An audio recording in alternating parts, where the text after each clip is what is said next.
හොඳයි. අද දවසේ අපි බලන්න යන්නේ පුතේ පොදු සේවා සපයන ආයතන හා බැඳුණු යුතුයකම් හා වගකීම් ගැන. දැන් අපි දන්නවා අපි ඉගෙන ගත්තා පොදු සේවා හා බැඳුණු ආයතන ගණනාවක්. එතකොට මේ ආයතනත් එක්ක ඒ ආයතන තමන්ගේ සේවාදායකින් එක්ක කටයුතු කරනකොට ඒ සේවාදායකින් වෙනුවෙන් ඉටු කළ යුතු යුතුයකම් තියෙනවා. ඒ වගේම තමන්ගෙන් සේවය ලබා ගන්නා පුද්ගලයන් වෙනුවෙන් ඉටු කළ යුතු වගකීම් තියෙනවා මේ ආයතන වලට. අපි යන්නේ බලන්න මොනවද මේ ආයතන මොනවද මේ වගකීම් මොනවද මේ යුතුයකම් කියලා.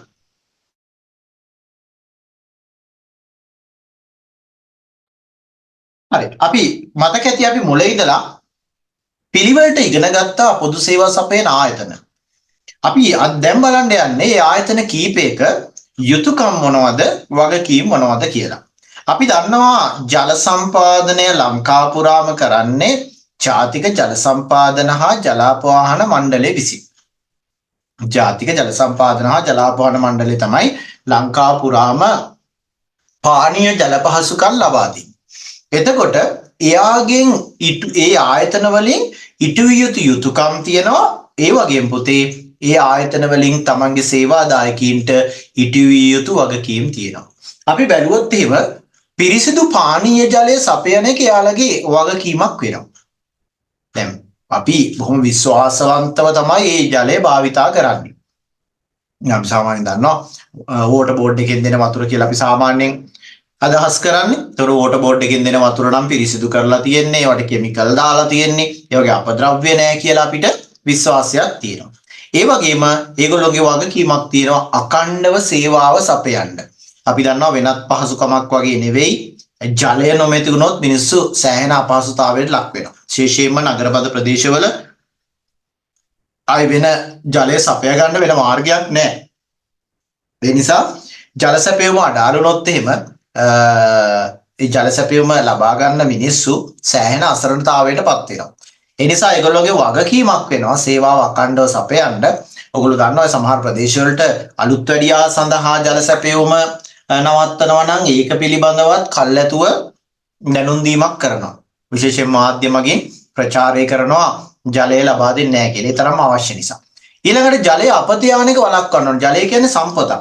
අපි දන්නවා අපිට මුළු පෘථුවියේ තියෙන ජලතලයෙන් ඉතාමත්ම ස්වල්ප ප්‍රමාණයක් 100% ගාණක් තමයි බීමට ගන්න පුළුවන් විදිහේ පිරිසුදු ජලය තියෙන්නේ. එහෙනම් මේ ජලය අපි ආරක්ෂා කරගන්න ඕනි. මේ ජලය අපි බොහොම ප්‍රවේශමෙන් පරිහරණය කරන්න ඕනේ. එහෙනම් ජලය අපතේ යැවීම පැලැක්වෙන්නම ඒගොල්ලෝගේ වගකීමක් වෙනවා. ඒ වගේම පොතේ යාළගේ යුතුයකමක් වෙනවා වැඩිවන ඉල්ලුමට සපුරාලට. දැන් අපි දන්නවා අලුතෙන් නිවාස හදනවා, ගොඩනැගිලි ඉදි කරනවා. එතකොට ඒ වගේ ඒ තැන් වලට ඒගොල්ලෝ ඒ ස්ථාන වලට අලුතෙන් ජල සැපයුම් ඉල්ලනවා. ඒ ජල සැපයුම් ඉල්ලන තැන් වලට ජල සැපයුම ලබා දීමත් ජල සම්පාදන මණ්ඩලයේ කළ යුතු වගකීමක් වෙනවා. ඒ වගේම අපි කිව්වා මේක අපි දන්නා ගොඩක් වෙලාවට සිද්ධ වෙනවා සේවා සැපීම తాවකාලිකව අත්විඳින අවස්ථාවලදී කල්ැතුව පාරිභෝගිකයන් දැනුවත් කරන. හේතුව ජලය කියන්නේ අත්‍යවශ්‍ය දෙයක්. පැය 24ක්වත් අපිට ජලය නැතුව ඉන්න බෑ. යම් අවශ්‍යතා කියන්නේ අපි බීමට ගන්නවත් ජලය නැතුනොත් ලොකු ප්‍රශ්නයක් වෙනවා. ඒ නිසා ගොඩක් වෙලාවට යාලා දැන් දුරකථන වලට SMS එකක් කියවනවා. ජලය ලබා දෙන්නේ නැත්නම් ජලය తాවකාලිකව අත්විඳිනවා ඒ පිළිබඳ දැනුවත් කරලා. ඊළඟ මේගොල්ලෝ පාරිභෝගික පැමිණිලි පිළිබඳ බොහොම අවධානයෙන් ඉන්න ඕන. පාරිභෝගිකයින් එන පැමිණිලි පිළිබඳ ඉක්මනින් යහපත් ප්‍රතිචාර දක්වන්න ඕනි. පාරිභෝගිකයෝ ඒක බලාපොරොත්තු වෙන්නේ. මේක සමානම දෙයක් තමයි සුරුස්නේ සිද්ධ වෙන්නේ විදුලි බල මණ්ඩලයේදී. විදුලි බල මණ්ඩලය තමයි ලංකා විදුලි බල මණ්ඩලය තමයි ලංකාවේ වැඩිම ප්‍රදේශයකට විදුලි බලය සපයන ආයතන වෙලා තියෙන්නේ. අපි දන්නවා ලෙකෝ කියලා හඳුන්වනවා මේක. එතකොට කොළඹ ප්‍රදේශයට හැර ලංකාවේ අනිත් සියලු ප්‍රදේශවලට ලංකා විදුලි බල මණ්ඩලය හරහා තමයි විදුලි සැපීම ලබා දෙන්නේ. මේ විදිහට විදුලි සැපීම ලබා දෙනකොට එයාලටත් අර අපි අර කතා කරපු අපි මීට කලින් කතා කරපු විදුලි ජල සම්පාදනය වගේම මෙයාලටත් ලොකු වගකීමක් තියෙනවා විදුලි බල මණ්ඩලයේ විදියට ඉටු කරන්න. ඒක තමයි අඛණ්ඩව සේවාව සපයන්න. අපි දන්නවා විදුලි සේවාව අක්‍රිය වුණොත්, විදුලිය නැති වුණොත් අපි මොනතරම් අපහසුතාවයට ලක් වෙනවද නේද? මොනතරම් ව්‍යාපාර එන හිටිනවද? ඒ මොහොතේ වැඩ කරන ඒවා නවතිනවද? කර්මාන්තශාලා නවතිනවද? ගෙදර නැත්තම් කර්මාන්තශාලාවල තියෙන අයිස්ක්‍රීම් වගේ කල් තබා ගන්න ද්‍රව්‍ය මොනතරම් විනාශයක් සිද්ධ වෙනවද විදුලි බලය නැති වුණොත් ශීතකරණවල තියෙන. මේ නිසා අඛණ්ඩව විදුලි සේවා සපයන එක එයාලගේ වගකීමක් වෙනවා. ඒ වගේම නිසි පරිදි නඩත්තු කටයුතු සිදු කරන්න ඕනේ. දැන් ඔයගොල්ලෝ දන්නවා සමහරලාට ඔය කැඩලා බිඳලා තියෙන තැන් හදලා විදුලි සැපයුම දැන් අපි දන්නවා එහෙන් මෙහෙන් වයර් වෙලලා නෙමෙයි තියෙන්නේ නේද? හරි පිළිවෙලකට සකස් කරලා තියෙනවා. හේතුව මේක ටිකක් අවදානම් සහිත දෙයක් නේ. ඒ නිසා ඒගොල්ලෝගේ නඩත්තු කිරීම හරි පිළිවෙලකට සිද්ධ වෙනවා.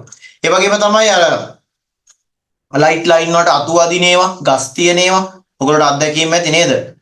පිරිසිදු කර නැත්නම් නඩත්තු කරන්න දවසක් විතර විදුලිය ඕෆ් කරලා මේවා කපලා අයින් කරලා හොඳ විදුලි සැපයුමක් ලබා දෙන ඒගොල්ලෝ කටයුතු කරන විදිය. ඒ කියන්නේ යාළුවගේ නඩත්තු කටයුතු හරියට සිද්ධ වෙන්න ඕනේ. ආරක්ෂාව සහතික කරන්න ඕන. අපි දන්නේ නේද? අපි දන්නේ විදුලිය කොහොමද ඇදලා තියෙන්නේ කියලා. අපි විදුලි කණු ළඟින් යනවා නේද? විදුලි කණු ආසන්නෙන් යනවා, විදුලි වයර් ආසන්නෙන් යනවා. කුඩා දරුවෝ ඉන්නවා. එතකොට මේගොල්ලෝ ආරක්ෂාව ගැන සැලකිලිමත් වෙන්න ඕනේ. අපිට සහතිකයක් දෙන්න ඕනේ. අපිට සාමාන්‍ය ජනතාවට විදුලි පරිභෝජනය කරන අයට ආරක්ෂාව සම්බන්ධයෙන් ඒගොල්ලෝ වග කියන්න ඕනේ. ඊළඟට වැඩි වෙන විදුලි බල ඉල්ලුම සපුරාලන්න කටයුතු කරන්න ඕනේ. දැන් ලංකාවේ ලොකු ප්‍රශ්නයක් වෙලා තියෙන්නේ මේක. අපේ රටේ විදුලි ඉල්ලුම එන්න වැඩි වෙනවා. ජනතාවගෙන් වන ඉල්ලුමට වඩා කර්මාන්තශාලාංශයෙන් වැඩි විදුලි ඉල්ලුමක් එනවා. නමුත් මේ ඉල්ලුම සපුරාලන්න ලංකා විදුලි බල මණ්ඩලයට නොහැකි වෙලා තියෙනවා. ඒකට හේතුව තමයි දැන් මේ කාලේ දැන් විශේෂයෙන්ම වර්ෂාව කාලේ නම් ප්‍රශ්නයක් නැහැ. ජල විදුලි බලය උපරිමයට ක්‍රියාත්මක වෙනවා. ඒ වෙලාවේදී අපිට හොඳ විදුලි අවශ්‍ය රටේ සම්පූර්ණ අවශ්‍යතාවය සම්පූර්ණ කරන්න එයාලට අවශ්‍ය විදුලි බලය ලබා දෙන්න පුළුවන්. නමුත් ජලය හිඳුනම ඔය ජලාශවල ජලය නොමැතිුණ කාලයක් වුණාම විදුලිය සපයන එක ලොකු ප්‍රශ්නයක් වෙනවා. ඒ කියන්නේ ලංකාවේ විදුලි බල පද්ධතියේ 35%ක් 40%ක විතර ප්‍රමාණයක් යැපෙන්නේ ජල විදුලිය මත. ජල විදුලිය නොමැති වුණාම ඩීසර් බලාගාර, ගල් අඟුරු බලාගාර මෙන්න මේ වගේන් තමයි අපිට විදුලිය ලබා දෙන්න වෙන්නේ. ඊ අතරෙත් ඔයගොල්ලෝ දන්නවා ලංකාවේ තියෙන එකම ගල් අඟුරු බලාගාරය නොරොච්චෝලේ තාප විදුලි බලාගාරය විතරයි තියෙන්නේ. ඒතකොට මේ බලාගාරයේ ලංකාවේ අවශ්‍යතාවයෙන් සෑහෙන ප්‍රමාණයක් ලබා දෙනවා විදුලිය. මේ ගල් අඟුරු බලාගාරය. යම් විදියකින් මේ ගල් අඟුරු බලාගාරයේ එක ටර්බයිනයක් හරි අක්‍රිය වුණොත් අපි ලොකු අර්බුදයකට මුහුණ දෙනවා. ඔයගොල්ලෝ දන්නවා ඒ වගේ වෙලාවට අපිට කරන්ට් එක කපනවා. ඇයි?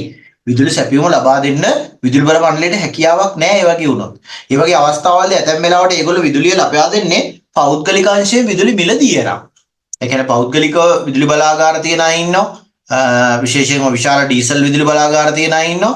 එයාලගෙන් සල්ලි දීලා විදුලිය අරගෙන විශාල මුදලකට විදුලිය අරන් තමයි අපිට විදුලිය ලබා දෙන්නේ. එහෙනම් ඒගොල්ලෝගේ වගකීමක් වෙනවා වැඩි වන විදුලි බල ඉල්ලුමට සපුරාලන විදිහට කටයුතු කරන්න. ඊළඟ මහජන පැමිණිලි පිළිබඳ ඉක්මනින් යහපත් ප්‍රතිචාර දැක්වීමට.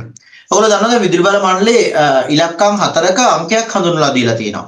බලන්න ලයිට් බිලේ print කරලා තියෙනවා. අලුත් ලයිට් බිල් වල නෙවෙයි. පරණ ලයිට් බිලක බාර දැන් නම් දෙන්නේ අර පුංචි මේ බස් ටිකට් එකක් වගේ පොඩි ලයිට් බිලක් නේ දැකලා තියවලා. අලුත් ලයිට් බිලක බලන්න පරණ ලයිට් බිලක බලන්න ඒගොල්ලෝ ඉලක්කම් 4ක අංකයක් හඳුන්වලා දීලා තියෙනවා. මහජන පැමිණිලි සම්බන්ධයෙන්.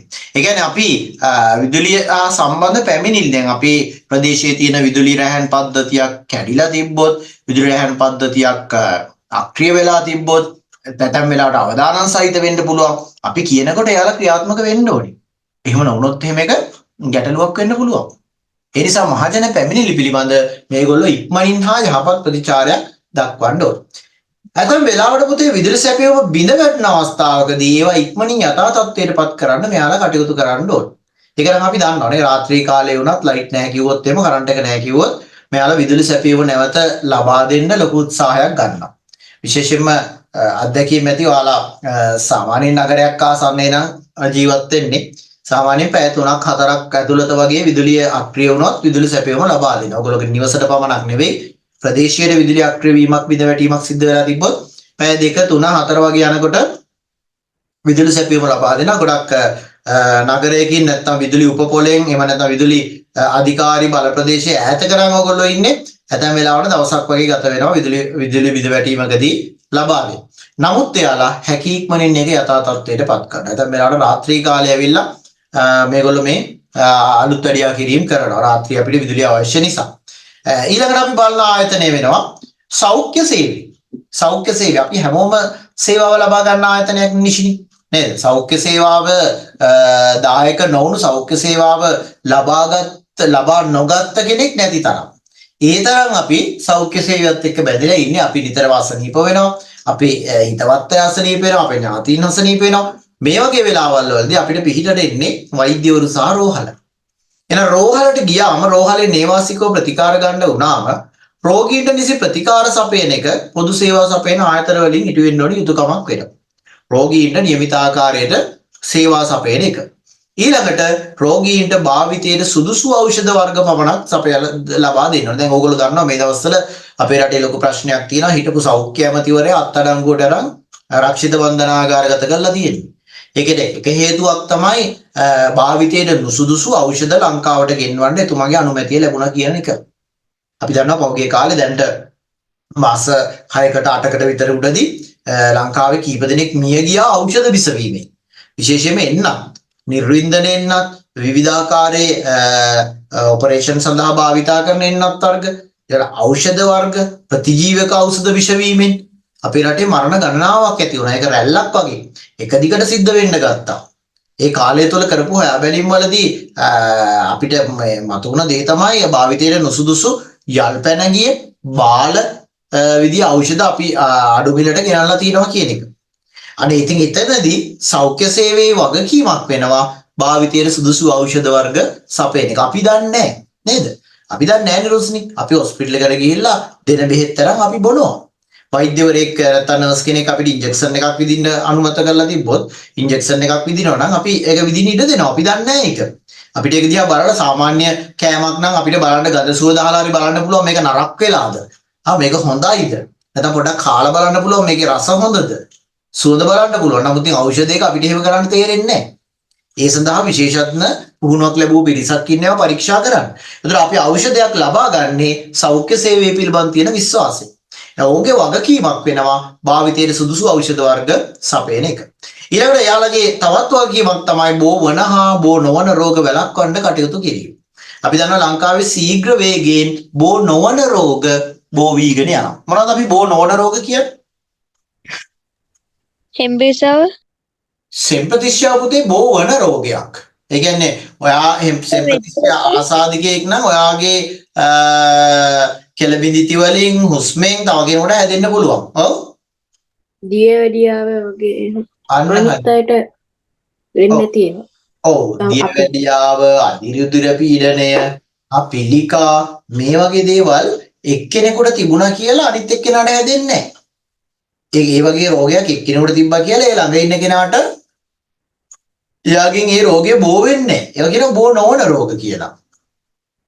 නමුත් අපි දන්නවා වර්තමානයේ ලංකාවේ ඉතාමත්ම ශීඝ්‍රයෙන් මේ බෝ නොවන රෝග පුද්ගලයන් අතර පැතිරෙනවා. ඒකට හේතුව තමයි අපේ වැරදි ආහාර රටා, ඊළඟට අපේ වැරදි ජීවන පුරුදු, ව්‍යායාම මදිකම. මෙන්න මේවා නිසා අපි විශාල රෝගාබාධ ගණනාවකට මුහුණ දෙන්න තත්ත්වයකටපත් වෙලා තියෙනවා. ඒතර ඒ පිළිබඳව ජනතාව දැනුවත් කරන එක මේගොල්ලෝගේ වගකීමක් වෙනවා. ඒ වගේම රෝගීන් රැක බලා ගැනීම සහ අවශ්‍ය පහසුකම් සැපයීම. සෞඛ්‍ය සේවය මගින් අපි දන්නවා අපි අසනීප වුණ කෙනෙක් ගෙදර කවුරු හරි අසනීප වුණොත් අපි යා ගිහිල්ලා හොස්පිටල් එකේ නවත්තලා එනවා. අපි ඉතින් දන්නේ නැහැ මොනා කරනවද කියලා. ඒතකොට හොස්පිටල් එකේ ඉන්න සෞඛ්‍ය සේවය හා සම්බන්ධ නිලධාරීන් රෝගී වෛද්‍යවරු හෙදිය දැනගන්න ඕනි ඒ රෝගීන්ට අවශ්‍ය පහසුකම් සපයන්න. මොකද එයාලා ගැන තියෙන විශ්වාසය මත තමයි තමන්ගේ ඥාතියෙක් තමන්ගේ හිතවතෙක්ව හොස්පිටල් එකේ නවත්තලා එන්නේ. ඊළඟට අකණ්ඩව සේවා සපයන්න ඕනේ. සෞඛ්‍ය සේවාව කියන්නේ පුතේ පැය 24ම ක්‍රියාත්මක කරන සේවාවක්. අර ජල සම්පාදනය, විදුලිය වගේ සෞඛ්‍යත් පැය 24 ක්‍රියාත්මක. අපි අහන්න නැහැ කවදාවත් ඉස්පිරිතාල වහනවා කියලා නේද? දැන් ඉස්කෝලේ නම් උදේ 7:00ට ඇරලා 1:00ට වහනවා. නමුත් ඉස්පිරිතාලේ උදේ 6ට ඇරලා හවස 6ට වහනවා කියලා අපි කොහෙවත් අහලා නැහැ. හේතුව ඒක පැය 24ම ක්‍රියාත්මකයි. හැමතිස්සෙම අපි දන්නේ මොන මොහොතේද ලෙඩක් වෙන්නේ, මොන මොහොතේද කරදරයක් වෙන්නේ, මොන මොහොතේද අනතුරක් වෙන්නේ කියලා. ලෙඩක්, කරදරක්, අනතුරක් මොන අවස්ථාවකදී හරි ආරෝග්‍ය ශාලාව ක්‍රියාත්මක වෙන්න ඕනේ රෝගීන්ට ප්‍රතිකාර සපයන්න. එහෙනම් ඒගොල්ලෝ අකණ්ඩව සේවාව සපයන්න බැඳිලා ඉන්නවා.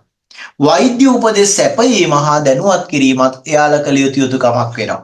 අපි දන්නේ සමහර දේවල් අපි භාවිතා කරන යම් දේවල් ආහාර වර්ග, අපි පානයට ගන්න බීම වර්ග නේද?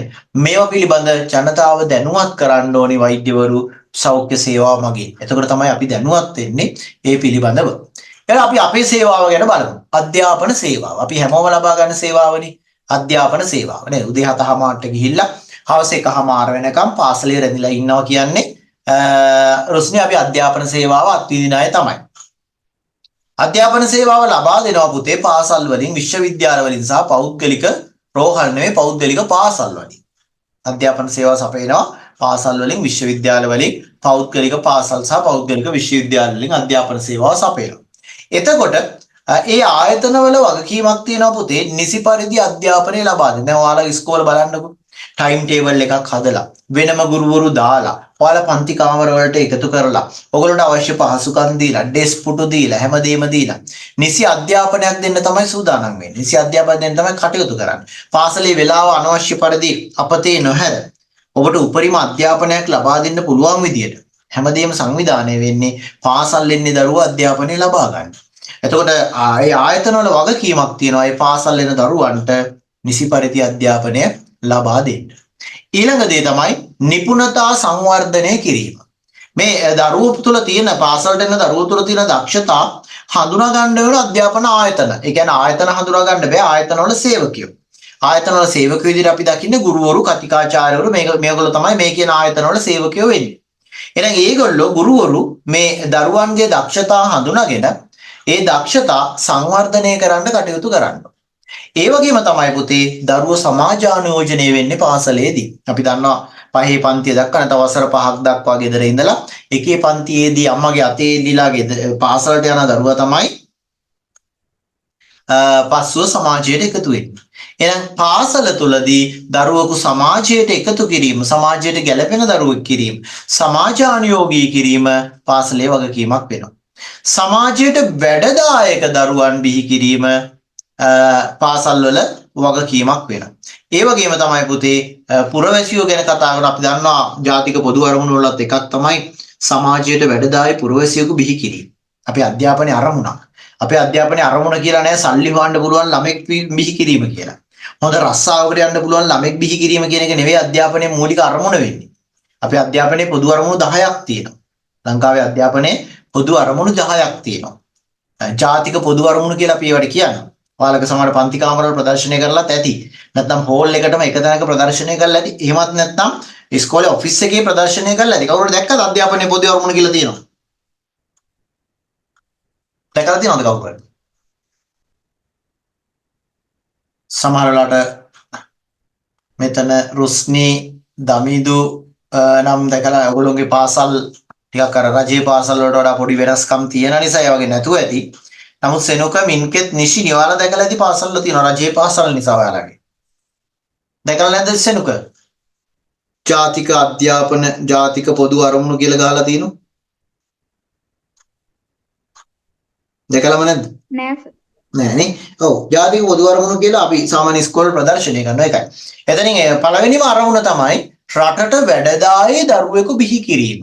නැත්නම් රටට වැඩදායී සමාජයට වැඩදායී පුරවැසියෙකු බිහි කිරීම තමයි අධ්‍යාපනයේ මූලිකම අරමුණ වෙන්නේ. ඊළඟට පුතේ ජාතික අවශ්‍යතාවයන්ට ගැළපෙන විදිහට පුරවැසියන් බිහි කරන එක අධ්‍යාපනයෙන් වෙන්න ඕනේ. දැන් වර්තමාන අපේ අධ්‍යාපනයේ ජාතික අවශ්‍යතාවලට ගැළපෙන විදිහේ පුරවැසියන් බිහිවීමක් වෙන්නේ නැහැ. ඒ නිසා තමයි ඉස්කෝලෙන් එළියට යන දරුවන්ට රැකියාවක් නැතිව රස්තියාදු වෙවි ඉන්න වෙන්නේ. එහෙමත් නැත්නම් වෙන වැරදි වැඩවලට සමාජ විරෝධී වැඩවලට පෙළඹෙන්නේ හරියාකාරයෙන් ජාතික අවශ්‍යතාවයන්ට ගැළපෙන පුරවැසියෝ බිහි නොකරලා තියෙන නිසා අධ්‍යාපනය නේද? ගොඩක් දැන් අපි දන්නවා සාමාන්‍යයෙන් ගම්බදව නම් නගරබදව නම් ඔය සාමාන්‍ය පෙළ විභාගය අසාර්ථක වුණ ගමන් ගොඩක් අය ත්‍රිවිල් එකක් ගන්නවා. නේද? ත්‍රිවිල් එකක් අර ගන්නවා. එතකොට හන්දියක වාඩි වෙනවා ත්‍රිවිල් එක තියාගෙන. එතකොට ටවුන් එකේ පාක් එකට දා ගන්නවා. දවසට සැලකියුතු ගාණක් හොයා ගන්නවා. මහන්සි වෙන්නේ නැහැ. නේද? වාඩි වෙලා ඉන්නවා. ඒක මෙහෙට යනවා. කායර් දෙක තුනක් වැඩ කරොත් දවසට සැලකියුතු ගාණක් හොයා ගන්නවා. එතකොට දැන් මේ අපේ රටේ ශ්‍රම බලකාය. මෙයාලට මහන්සි වෙලා අපේ රට වෙනුවෙන් වැඩ කරන්න පුළුවන් පිරිස. තමන්ගේ කායික ශ්‍රමය, මානසික ශ්‍රමය වැය කරලා රටේ ජාතික ආර්ථිකය නගා සිටවන්න පුළුවන් පිරිස මේ. ත්‍රිවිල් එකකට වාඩි වෙලා ඉන්නේ.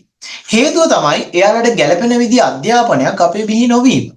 එහෙනම් සමාජයට වැඩදායි අධ්‍යාපනයක් බිහි කරන එක, අපේ අවශ්‍යතාවයන්ට ගැළපෙන අධ්‍යාපනයක් බිහි කරන එක අපේ අධ්‍යාපන ශිෂ්ටයෙන් වෙන්න ඕනේ. දැන් ඔය වෙනවා කියන අධ්‍යාපන ප්‍රතිසංස්කරණ වලිනුත් බලමු සමහරලාට එහෙම දෙයක් වෙයිද කියලා. ලබන අවුරුද්දේ සිට ක්‍රියාත්මක වෙන්න නියමිත අලුත් අධ්‍යාපන ප්‍රතිසංස්කරණ වලින් නම් කියන්නේ උසස් පෙළදී අඩු ලකුණු ලබා ගන්න අයට වෘත්තීය අධ්‍යාපනයක් ලබා දෙනවා කියලා. ඇත්තට මේක හරිම හොඳයි. මොකද අපි දන්නවා දැන් ඔයගොල්ලන්ට අත්දැකීම් ඇතින ඔයාලා ඉස්කෝලේ O level වෙනකන් ඉගෙන ගත්ත ළමයි අපි ඉස්කෝලේ ඕනි තරම් ඉන්නවා. O level වල ෆේල් වෙනා ඉන්න සමහරව ඉන්නවා පුතේ වැඩ 9ම සම්පූර්ණ විෂයන් සියල්ලම ෆේල් වෙන. හරිම අවාසනාවක් අවුරුදු 10ක් අවුරුදු 11ක් ඉස්කෝලේ ඇවිල්ලා එක විෂයක් පාස් වෙන්න බෑ කියන්නේ. ළමයිගේ දුර්වලතාවයද අධ්‍යාපනයේ දුර්වලතාවයද ගුරුවරුන්ගේ දුර්වලතාවයද මොකද්ද දන්නේ? එහෙම ප්‍රශ්නයක් තියෙනවා.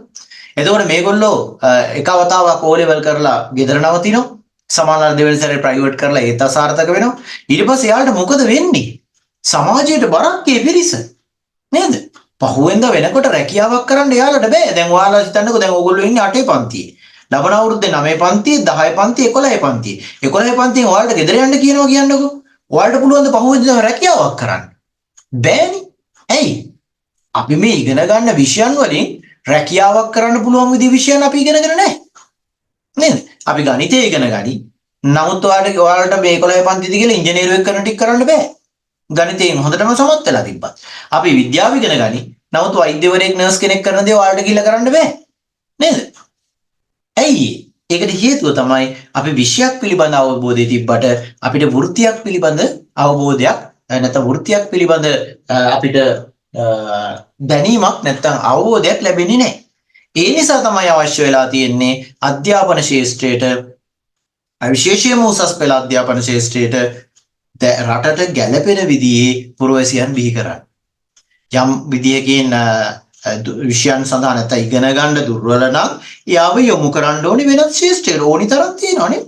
අපි බැලුවොත් වඩු කාර්මිකයෙක් අද මොනතරම් ආදායමක් ලබනවද බලන්න.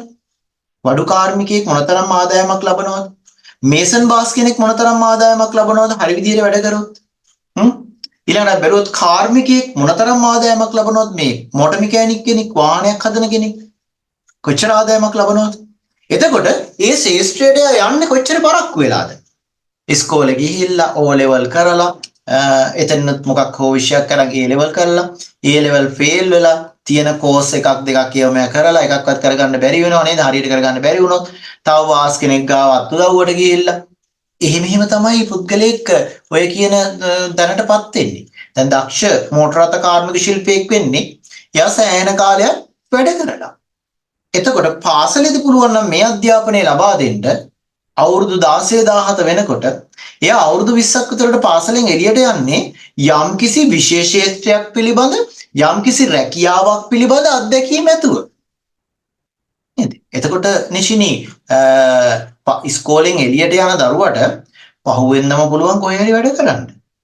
නේද? පහුවෙන්දම කොහේ හරි වැඩ කරන්න ඕනේ. එයාට ගණිතය, විද්‍යාව, ඉංග්‍රීසි දැනුම විතරක් නෙවෙයි තියෙන්නේ. එයාට තියෙනවා වාහන එයා කරපු ශාස්ත්‍රය මෝටර් මෙකැනික් ශාස්ත්‍රයක් කරා නම් එයාට පහුවෙන්ද වාහනයක දෝෂයක් හඳුනා ගන්න පුළුවන්. වාහනයක එන්ජින් එකක් ගලවලා අඩුපාඩුවක් හදන්න පුළුවන්. වාහනයක කැඩලා තියෙන දෙයක් නිවැරදි කරලා දෙන්න පුළුවන්. අන්න එයා දක්ෂයෙක් දැන්. එයා දක්ෂයෙක්. එතකොට එයාට තියෙනවා මොනවද තියෙන්නේ? එයාට රැකියාවක් තියෙනවා පහුවෙන්දා. එයා ජාතික ආර්ථිකයට, එයා අපේ සමාජයට බරක් නැහැ. එයා අපේ සමාජයේ දියුණුවට උරදින පුද්ගලයෙක් වෙනවා. බලන්න කොච්චර වැදගත්ද කියලා අධ්‍යාපනය මේ පැත්තට යොමු වෙනවනම් නේද? අපි හිතමුකෝ පරිගණක නැත්නම් අපි හිතමු සාමාන්‍ය මේ අපි කරන්නේ මොනවද ඩිසයිනින් ගැන එහෙම නැත්නම් ග්‍රැෆික් ඩිසයිනින් ගැන පාඨමාලාවක් කරනවා කියලා උසස් පෙළදී අපි හිතමු දැන් ඔය කියන විදිහට ලකුණු අඩු වෙන කෙනෙක් graphic design තෝරගන්න. එතකොට එයාට 3D animation, Photoshop ඊළඟට තව video editing නේද? sound editing මෙන්න මේවා ගැන හොඳ අවබෝධයක් ලබා දෙනවා. ඊට පස්සේ පුතේ එයාද කැම්පස් එකට යන්න බැරි වුණා නේද? එයාට උසස් අධ්‍යාපනය සඳහා යන්න බැරි වුණා. එයාට දැනුම තියෙනවා එයාගේ ව්‍යාපාරයක් හෝ පටන් ගන්න. පහුවෙනිදාම පුළුවන් පරිගණකයක් තියාගෙන වැඩ කරන්න පටන් ගන්න. ඇයි? රටට අවශ්‍ය වෘත්තිකයෙක් බවට යපත් වෙලා. දැන් අපි දන්නවා නේද පරිගණක ශාස්ත්‍රයේ දැනුම තියෙනවා නම් ගෙදර ඉඳන් අපිට වැඩ කරන්න ඕනි තරම් වැඩ තියෙනවා. නේද? ෆ්‍රීලාන්සර් කියයි, ඔඩෙක්ස් කියයි, ඊළඟට මොනවද තව තියෙන්නේ? ඔය මේ ෆයිවර් කියයි මේ වගේ ලෝකෙ බිහි වෙලා තියෙනවා විශාල වෙබ් අඩවි. ඒවා හරහා අපිට දැනුම තියෙනවා නම් අපිට මිනිස්සුන්ගේ වැඩ කරලා දෙන්න පුළුවන්. ගෙදර ඉඳලා විදේශ රටවල විදේශ විනිමය උපයන්න පුළුවන් අපිට. හැබැයි ඒ දැනුම පාසලෙන් අපිට ලැබෙන්නේ. ඉස්කෝලෙන් අපි කියලා ඉස්කෝලේ අපි කාලය අවසන් කරා කියලා ඕගොල්ලෝ දැන් මේ යන විදියට O level කරලා A level කරලා ඉවරනා කියලා අපිට ඕගේ ආයතනයක වැඩ කරන්න හැකියාව නැහැ. ඒකයි අපි කියන්නේ ජාතික අවශ්‍යතාවයට ගැලපෙන විදිහේ පුරවැසියෝ බිහි කරන්න ඕනේ කියලා. ඊළඟ අපි යනවා ප්‍රවාහනාංශයට. ප්‍රවාහනාංශයට ගියාම නිසිනි අපි දන්නවා මෙතන ප්‍රවාහනාංශය සපයන ආයතන බවට පත් වෙන ලංකා ගමනාගමන මණ්ඩලය, පෞද්ගලික බස් රථ සේවාව, ලංකා දුම්රිය සේවය. එතකොට කාර්යක්ෂම ලෙස සේවා සපයන්න ඕන. මොන බලන්න මොනතරම් කාර්යක්ෂමද කියලා අපේ බස් රථ සේවාව සමහර වෙලාවට වාඩි වෙලා හොඳ නිින්දක් දාලා වහින්න පුළුවන් ඊළඟ අපේ වහින තැන වෙනකොට. ඇයි? ඒ තරම් කාර්යක්ෂමයි. පස්සෙන් බස් එකක් ඇවිල්ලා තල්ලු කරනකම් ඉස්සරහින් යන බස් එක යන්නේ නැහැ. පාරේ ඉන්න මිනිස්සු එකතු කර සමහර වෙලාවට බොහොම හිමින් තමයි ගමන් කරන්නේ. ඔය විශේෂයෙන්ම නගරාන්තර ප්‍රදේශවලින් පිටට යන බස් රථ. එතකොට කාර්යක්ෂමයි. ඒගොල්ලෝ ෆන්ඩි නැත්නම් ඒගොල්ලෝ විනාශ කරන්නේ මිනිස් පැය. රටේ මේ මිනිස්සු අදාළ තැනට ගිහින් තියනකොට ඒකට කිසියම් කාර්යයක නිරත වෙලා. ඒ වෙනකොට යාලා කරන්නේ මොකද්ද? බස් එක සීට් එකේ වාඩි වෙලා ඉන්නවා. බස් එකේ සේවකයෝ කරන්නේ මොකද්ද? යාලට ආදායම උපදවා ගන්න අවශ්‍ය නිසා, වැඩි මුදල් හොයා ගන්න අවශ්‍ය නිසා හිමින් යනවා තව සෙනග එකතු කරගන්න. නමුත් එයාලා හිතන්නේ මේ බස් එකේ වාඩි වෙලා ඉන්නවා නම් 60 දෙනෙක්. ඒ 60 දෙනාම මේ වෙලාවට මේ පැයක් ඉතුරු කරලා දෙන්න පුළුවන් නම් ඒ 60 දෙනාට ඒ 60 පැය 60ක් විතර. පැය 60ක් කියන්නේ පුතේ දින දවස් 24 ඒවා දෙකක්. ඒ කියන්නේ දවස් දෙකක් ශ්‍රමය තමයි යාලා ඒ පැයක් විනාශ කරේ 60 දිනක. මෙහෙම ගණන් හැදුවොත් අපේ රටේ ශ්‍රමය මොනතරම් විනාශ වෙනවද? ප්‍රවාහනේ හරහා. පාරවල් වල මිනිස්සු කොච්චර ඉන්නවද? වාහන තදබද ඇස්සේ මිනිස්සු කොච්චර ඉන්නවද? මේ ඔක්කොම අපේ රටේ ආර්ථිකය පහතට වැටෙන්න හේතු වන දේවල්. ඊළඟට මේ ආයතන මගී ආරක්ෂාව තහවුරු කරන්න ඕනේ. කොච්චර දුරට මගී ආරක්ෂාව තහවුරු කරන තියනවද කියලා බලන්න බස් එක කරන නැංගම් නේද? බස් එකේ ප්‍රයිවට් බස් එක කරන්නේ දෙකට සීට් එක පැත්තට එක පේලියයි අනිත් සීට් එක පැත්තට එක පේලියයි තව මැදිනුත් පේලියක් අහුරනවා. අර අට්ටි ගහනවා වගේ මිනිස්සු. ආරක්ෂාව කෙසේ වෙතත් දොරෙනුත් එළියේ පුළුවන් තරම් සෙනඟ අරන් යන්න බලන්න. ඒතර බලන්න මේ ආයතන වලින් අපිට බලාපොරොත්තු වෙන ඒගොල්ලෝගේ වගකීම ඒවා නෙවෙයි. එයාලා එකඟ වෙලා තියෙන්නේ ඒගොල්ලෝ ওই බලපත්‍රය ගන්නෙ මේ විදිහට අපි කටයුතු කරනවා කියලා එකඟ වෙලා. හරිනම් බස් එකේ විශේෂයෙන්ම ඔය සුකෝපභෝගී අර්ධසුකෝපභෝගී බස් රථවල ආසන සංඛ්‍යාවට වඩා එක මගියෙක්වත් අරන් යන්න බෑ. නීතියෙන් තානා. ඇයි ඒගොල්ලෝ සුකෝපිය මිනිස්සු යන්නේ සුකෝපභෝගී නේද? ලක්සරි කියලා යන්නේ සුකෝපභෝගී යන්නේ. ඒ කියන්නේ මේ එයාලා හිටගෙන යන්න නෙවෙයි යන්නේ. තව කෙනෙක් ඇඟේ තෙරපිනවට කැමැත්තෙන් නෙවෙයි යන්නේ. කොහොම සුවපහසු වාඩි වෙලා යන්නේ. නමුත් ඒවා අපේ රටේ සිද්ධ වෙන්නේ නැහැ. අපි බැලුවොත් සේවයට අදාළ ලෙස පමණක් ගාස්තු අය කිරීම. අපේ කීයකින් බස් රථ දැන් සාමාන්‍යයෙන් CTB බස් වල නම් අනිවාර්යෙන් ටිකට් එකක් දෙනවා. හේතුව එයාලට ටිකට් එක නොදුන්නොත් ප්‍රශ්නයක් වෙනවා. ඒගොල්ලෝ හවසට මුදල් ගෙවන්නේ මේ විදිහට. ඒක හැදිලා තියෙන්නේ එහෙම. ඒගොල්ලෝ අනිවාර්යෙන් ටිකට් එකක් දෙන්න ඕන. නමුත් ප්‍රයිවට් බස් වල කීයෙන් කීයද ටිකට් එකක් දෙන්නේ? ඕනි තරම් බස් රථ තියෙනවා ටිකට් එකක් නොදී මුදල් විතරක් එකතු කරගන්න. එහෙනම් සේවයට අදාළ ලෙස ගාස්තු අපෙන් අය කරන්නේ කීයද කියලා දන්නේ නැහැ ඒක. අපි හිතමු සමහරවිට ඉතිරි මුදල දෙන්නේ නැහැ. ඉතිරි මුදලක් ඉල්ලන්න ගියාම බයින්න වෙලාවල් තියෙනවා. ඔක මම දෙනවා නේද? ආය අහන්න නෙවෙයි. මොකද ඒගොල්ලෝ මිනිස්සුත් එක්ක ගැවසිලා මිනිස්සුත් එක්ක ඉඳලා මිනිස්සුත් එක්ක හැප්පිලා ඒගොල්ලන්ට හොඳට හුරුයි ඒ වගේ වචන. නමුත් අර සාමාන්‍ය ජනතාවට එහෙම බැනුම් ගන්න හුරු නැහැ. එයාලට ප්‍රසිද්ධියේ දෝෂාරෝපණය කරන්න ඒගොල්ලන්ට හුරුයි. ඒ නිසා මොකද එන සමහරට පොඩි මුදලක් ඉතිරි මුදලක් තිබ්බත් අපේ සමහරු යන්න පෙළඹෙන්නේ නැහැ ඉල්ලන්නවා. ඊළඟට ටිකට් එකක් නොදුන්න එකේ අවදානම තියෙන්නේ පොතේ අපි යම් අනතුරකට ලක් වුණොත්. බස් රථය යම් අනතුරකට ලක් වෙලා අපි රෝහල්ගත වෙන්න වුණොත් අපිට වන්දියක් ලබා ගන්න බස් එකේ ගිය ටිකට් එක තියෙන්න ඕන. නැත්තම් කොහොමද අපි ඔප්පු කරන්නේ බස් එකේ ගිහින් තමයි අපි මේ තුවාලයක් වුණ ආපදාවට ලක් වුණේ කියලා. ඒක නිසා බස් රථයක ගමන් කරන ටිකට් එකක් ඉල්ලන එක අපේ අයිතිවාසිකමක් වෙනවා. එයාලගේ වගකීමක් වෙනවා નિયમિત මුදලටත් යන ගමනටත් අර ගහලා තියෙන CTV බස් වල නේද? මොකද්ද ගහලා තියෙන්නේ කාටද මතකද? નિયમિત මුදලටත් යන ගමනටත් වළංගු ප්‍රවේශ පත්‍රයක් ලබා ගැනීම ඔබගේද වගකීමයි කිය. ඒ කියන්නේ යන අයගෙත් වගකීමක් වෙනවා. ඒක එයාලගෙත් වගකීමක් වෙනවා ලබා දෙන එක. ගාස්තුවට අදාළව ප්‍රවේශ පත්‍රයක් නිකුත් කිරීම. ශ්‍රී ලංකා දුම්රිය සේවයේත් මේ දේම අදාළ වෙනවා. දුම්රිය සේවයක් බැලුවොත් එම් පහසුකම් අතින් ගොඩාක් අඩුයි. නේද? අලුත් දුම්රිය මැදිරි ගොඩාක් අපේ රටට ගෙනාවා. නමුත් මේවා ගොඩාක් විනාශ වෙලා මිනිස්සු මේවා කඩලා ෆෑන් කඩලා දොරවල් කඩලා සීට් කඩලා නේද? ඔන්නෝම තමයි අපේ සේවා සපයන ආයතනවල තත්ත්ව වෙලා තියෙන ප්‍රවාහනය. නමුත් ප්‍රවාහනයේදී අපේ යුතුයකම් තියෙනවා ඔය කියන විදිහට කටයුතු කරන එක. ඊළඟ බැලුවොත් එම් පණිවිඩ හුවමාරු සේවා. පොදු සේවා විදිහට පණිවිඩ හුවමාරු සේවා. පණිවිඩ හුවමාරු සේවා ලංකාවේ තියෙන ආයතන විදිහට අපිට ගන්න පුළුවන් තැපැල් සේවය සහ මාධ්‍ය ආයතන. තැපැල් සේවයේ කාර්යක්ෂම හා ක්‍රමාත් සේවාවක් සපයන්න ඕනේ සමාජීය ජනතාවට. කාර්යක්ෂම වෙන්න ඕනේ. ලියුමක් තැපැල් කරලා මාස ගානකින් ඒ ලියුම ලැබෙනවා නම් අපිට වැඩක් නැහැ. ටෙලිග්‍රෑම් එකක් නම් පැය කිහිපයක් ඇතුළත වෙලා ලැබෙන්න ඕනේ. ඒක සාමාන්‍ය තැපැලෙන් එනවා නම් ඒක අපිට වැඩක් නැහැ. අපි ඉක්මනට අවශ්‍ය දේ ඒගොල්ලෝ ඉක්මනට දෙන්න ඕනේ. ක්‍රමවත් වෙන්න ඕනේ. ලිපි නැති වෙනවා නම්, පාර්සල් නැති වෙනවා නම් ඒක අපිට අදාළ වෙන්නේ. මාධ්‍ය ආයතනත් ඒ වගේ සත්‍ය තොරතුරු ජනතාවට සපයන්න ඕනේ. අපි බලාපොරොත්තු වෙනවා මාධ්‍යාලේ සත්‍ය තොරතුරු කියයි කියලා. මොකද අපි කවදාවත් දැන් අපි අන්තර්ජාලයෙන් ගත්ත තොරතුරක් Facebook එකකින් බැලුව දෙයක් WhatsApp කරාව දෙයක් අපි සමහරවිට විශ්වාස කරන්නේ නැහැ. ඔක බොරුවක් වෙන්න පුළුවන් කියලා කියන්න පුළුවන්. නමුත් ප්‍රවෘත්ති වලට කියව දෙයකට අපි කවදාවත් කියන්නේ නැහැ ඕක නම් බොරුවක් කියලා. අහලා තියෙනවද බලන්න ඕගොල්ලෝ කවදා හරි ප්‍රවෘත්ති වලට කියපු දෙයක් කවුරුත් කියලා නෑ. ඒක බොරු. ওই ප්‍රවෘත්ති වලට කියන්නේ බොරු. නෑ ඇයි? අපේ ඊතරම් ලොකු විශ්වාසයක් තියෙනවා ඇත්ත කියන්නේ කියලා. එතකොට ඒක ඇත්ත. ඒගොල්ලෝ වගකීමක් එක. ඒගොල්ලන්ට මේ මාධ්‍ය ආයතන වලට ප්‍රවෘත්ති විකාශය තුළදී අසත්‍ය ප්‍රකාශ නිකුත් කරන්න බෑ. හොඳට හොයලා බලලා එයාලගේ ප්‍රවෘත්ති ඉදිරිපත් කරන්න ඕනේ. ඒ නිසා සත්‍ය තොරතුරු ජනතාවට සපයන එක මාධ්‍ය ආයතන වල වගකීමක් වෙනවා. මීට අවසර ගණන් වෙන්න ඕනේ තොරතුරු. දැන් අපි දකිනවනේ වර්තමානයේ මාධ්‍ය ආයතන සමහර වෙලාවට රජයට පක්ෂපාතී. සමහර වෙලාවට විපක්ෂ කිසියම් පක්ෂයකට පක්ෂපාතී. නේද? එහෙම වෙන්න බෑ. මාධ්‍ය ආයතනයක් නම් මධ්‍යස්ථ වෙන්න ඕනේ. දෙපැත්තෙම හැමෝගෙම තොරතුරු ඉදිරිපත් කරන්න ඕනේ. ජනතාවට අවස්ථාව ලබා දෙන්න ඕනේ. කෝකද හරි මොකද්ද වැරදි කියලා තීරණය කරන්න. එයාලා හරි කියන එක අපිට කියන්න හොඳ නෑ. දැන් වෙන්නේ ඒක නෙවෙයිනේ. මාධ්‍ය ආයතන තමයි කියන්නේ ඒගොල්ලෝගේ අදහස. එතකොට අපි ඒක පිළිගන්න බලාගෙන ඉන්න ඕනේ. නේද? සමහර වෙලාවට ඇහෙ නැති උගලන්ට ඔය පත්තර විස්තර එහෙම කියනකොට උදෑසන සමහර ආයතනවල හොඳ ප්‍රසිද්ධ නිවේදකයෝ ඒගොල්ලෝගේ අදහස් තමයි අරන් එන්නේ ජනතාවට. එයාලගේ අදහස කියන්නේ ප්‍රවෘත්ති ඒගොල්ලෝ කියන්න ඕනේ. අපි හොඳයි අපි ඒකට කිව්වේ අපක්ෂපාතී විදියට තොරතුරු සපයන්න ඕනේ කියන එක. ඊළඟට හදිසිය හා ස්වභාවික විපත් පිළිබඳ ජනතාව දැනුවත් කරන්න ඕනේ. ඒක එයාලගේ වගකීමක්. ස්වභාවික විපත් ගැන සුලිසුලඟක් කුණාටුවක් ඇති වෙනවා නම් ගම් වතුර තත්ත්වයක් ඇති වෙනවා නම් විශේෂයෙන්ම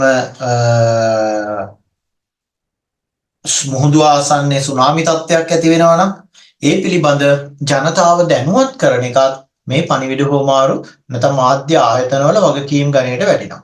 එහෙනම් මාධ්‍ය ආයතන ඒවා ඒ වගකීම් ඉටු කරන්න කැප වෙලා ඉන්නවා. ඊළඟ ආරක්ෂක සේවාව ගැන අපි කතා කරනවා. ආරක්ෂක සේවාව කිව්වොත් ශ්‍රී ලංකා පොලිසිය ආරක්ෂක හමුදා, ත්‍රිවිධ හමුදා අපි කියන යුද හමුදාව, ගුවන් හමුදාව, නාවික හමුදාව කියලා. මේගොල්ලෝ මහජන ආරක්ෂාව සහතික කරන්න ඕන. අපි ආරක්ෂාව පතන්නේ යාළඟින්. මොකක් හරි ප්‍රශ්නයකදී අපි ආරක්ෂාව පතන්නේ යාළඟින්. එයාලා වගේ වගකීමක් අපිව ආරක්ෂා කරන එක. නේ? යාර මහජනයා සමග සුහදශීලීව කටයුතු කරන්න ඕන. දැකලා තියෙනවා නේද? පොලිසිය මහජනත් එක්ක සුහදශීලී වෙන්න ඕනේ. ගැටුමකදී. ඊළඟට නීතිය හා සාමය සුරකින්න මේගොල්ලෝ බැඳිලා ඉන්නවා. සමාජ විරෝධී ක්‍රියා මැඩපවත්වන්න ඕනේ. විවිධ සමාජ විරෝධී ක්‍රියා සිද්ධ වෙන ඒවා මැඩපවත්වන්න ඕනේ. හදිසි ආපදා විපත් අවස්ථාවලදී ජනතාවට සහන සලසන එක ශ්‍රී ලංකා පොලිසිය ආරක්ෂක හමුදාව මගින් සිද්ධ වෙන්න ඕනේ. අපි දන්නවා මොන විපතක් වුණත් මොන අනතුරක් වුණත් මොන හදිසි අවස්ථාවක් වුණත් මුලට මෙන්නේ ආරක්ෂක හමුදාව. නේද? පොලිසිය සහ ආරක්ෂක හමුදා පොලිසියට වඩා ගොඩක් වෙලාවට කැපවීමෙන් වැඩ කරන්නේ හමුදා සෙබළු. කුල දැකලා ඇති නායෑමක් සිද්ධ වුණ තැනකදී ගම් වතුර අවස්ථාවකදී නේද? මේ වගේ අවස්ථාවක තමන්ගේ ජීවිතය පරදුවට තියලා එයාලා සාමාන්‍ය ජනතාව බේරගන්න කටයුතු කරනවා. ඒ වගේම ඉතාමත් දුෂ්කර දැන් මීට මාස වසරකට විතර කලින් අපේ ප්‍රදේශයේ ආසන්න සිද්ධ වූ නායෑමකදී මට මතකයි ඒ නායයන් සිදු ස්ථානයට කිසිම වාහනයක් යන්න බෑ. ඒ කියන්නේ ඒක මේ කොස්ලන්දාසන්නේ ඉතාමත්ම දුෂ්කර මාර්ගයක්. පාරේ නායයන් රාත්‍රී කාලේ තමයි නායයන් සිද්ධ වුනේ. නිවාස ගණනාවක් කැඩලා ගියා. එතකොට ඒ ජනතාව බේරගන්න එතෙන්ට වාහනයක් යන්න බෑ. හේතුව ඒ වෙනකොටත් ඒ අතරමඟ පාර දිගේ නායයන් ගිහිල්ලා පොඩි පාරක්. මේ පාර සම්පූර්ණයෙන් වැහිලා. කිලෝමීටර් 12ක විතර දුරක් දෙපැත්තේ. එතකොට එතෙන්ට මේ නායයන් සිද්ධ වුණ වෙලාවේ මුලින් මෙතෙන්ට ගිය ආරක්ෂක හමුදාව. එයාලා ගියේ පයින්. යන්න විදියක් තිබ්බේ නෑ රාත්‍රී කාලේ. වෙන යන්න විදියක් අධික වැස්ස. තද වැස්ස සුළඟ දිගටම තිබ්බ වැස්ස. ඒක තමයි නායයන් සිද්ධ වුනේ. එතකොට බස් රථ වලින් ගෙනල්ලා යන්න පුළුවන් උපරිමයට ඇවිල්ලා එතන සිට කිලෝමීටර් 8ක විතර දුරක් ආරක්ෂක හමුදාව උදළු අවශ්‍ය දේවල් කර තියාගෙන පයින් ගිහිල්ලා තමයි සහන සලසලා තිබ්බේ. ඒ බාන්නේ එහෙනම් ඒ වෙලාවේදී ආරක්ෂක හමුදාව පොලිසිය වගේ අය මොනතරම් අපේ උදව්වට එනවද? සාමාන්‍ය ජනතාවට ඒ වගේ දෙයක් කරන්න බෑ. කරන්න බෑ එකක්. අනිත් එක ඒ වගේ කැපකිරීමක් කරන්න බෑ. යාළුවට ඒකට හොඳ පුහුණුවක් ලැබිලා තියෙනවා. පයින් ගමන් කරන්න, රාත්‍රී කාලේ යන්න නේද? ආපද අවස්ථාවකදී වැඩ කරන්න, අවදානම් විදිය වැඩ කරන්න. ඒවට හොඳ පුහුණුවක් යාළුවට ලැබිලා තියෙනවා. හොඳ ශාරීරික යෝග්‍යතාවයකින් ඉන්නවා.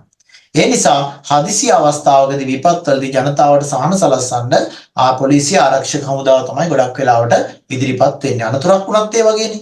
කිසියම් බස් රථ අනතුරක්, රථ වාහන අනතුරක් ඉක්මනින් මෙතෙන්ට එන්නේ පොලිසිය ආරක්ෂක හමුදාව. එයාලා තමයි ඉක්මනින්ම කටයුතු කරන්නේ රෝගීන් රෝහල් කරා යවන්න, තුවාල ලබා දින රෝහල් කරා යවන්න, මිය ගිය අය ඉන්නවා නම් ඒගොල්ලෝ ඉක්මනින් එතනින් ඉවත් කරගන්න. ඊළඟට මාර්ගය සකසලා දීලා ඒ අනිත් වාහන වලට යන්න එතන යන්න පුළුවන් වෙන පාසුකම් සකස් කරන්න ඉදිරිපත් වෙන්නේ ත්‍රිවිධ හමුදාව.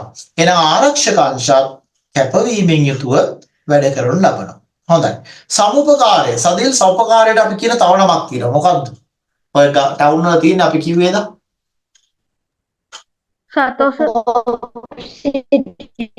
කෝප් සිටි එක.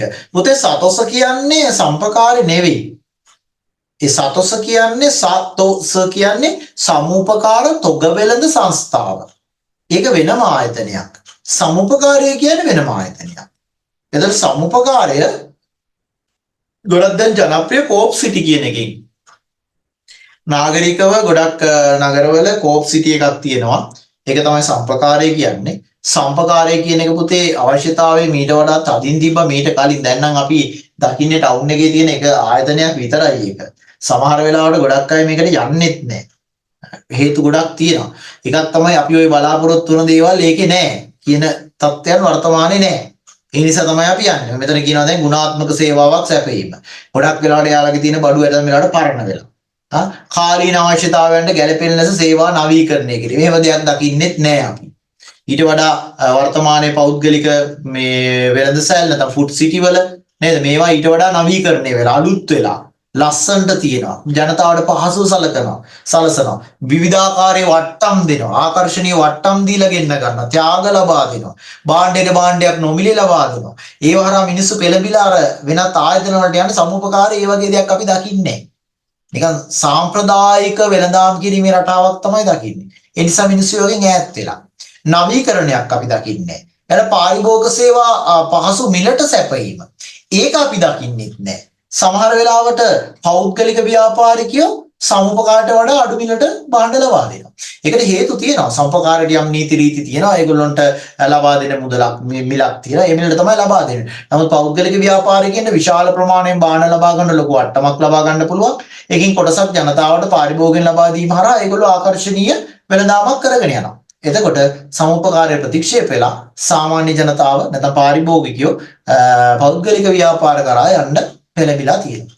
ඊළඟට සමිති නායකත්වයට පත්වන අවංකව කැපවීමෙන් සමිතිය දියුණු සඳහා කටයුතු කරනවා. අපි දන්නවා මේ සමුපකාරය කියන්නේ පොතේ සමිතියක්. අපේ ගමේ මරණාධාර සමිතිය වගේ, අපේ වැඩිහිටි සමිතිය වගේ නේද? අපේ ණය දෙන සමිතිය වගේ, අපේ ළමා සමාජය වගේ මේකත් සමිතියක්. හැබැයි මේ සමිතියේ තියෙන විශේෂත්වය සමිතිය සමාජිකයෝ සල්ලි එකතු කරලා තමයි මේ සමිතිය පටන් ගෙන තියෙන්නේ. දැන් අතනදී සමිතිය සමාජිකයන්ගේ මුදල් එකතු වෙන්නේ. අපේ ලෝකයේ මරණාධාර සමිතියක් කියන්නේ මරණාධාර සමිතියේ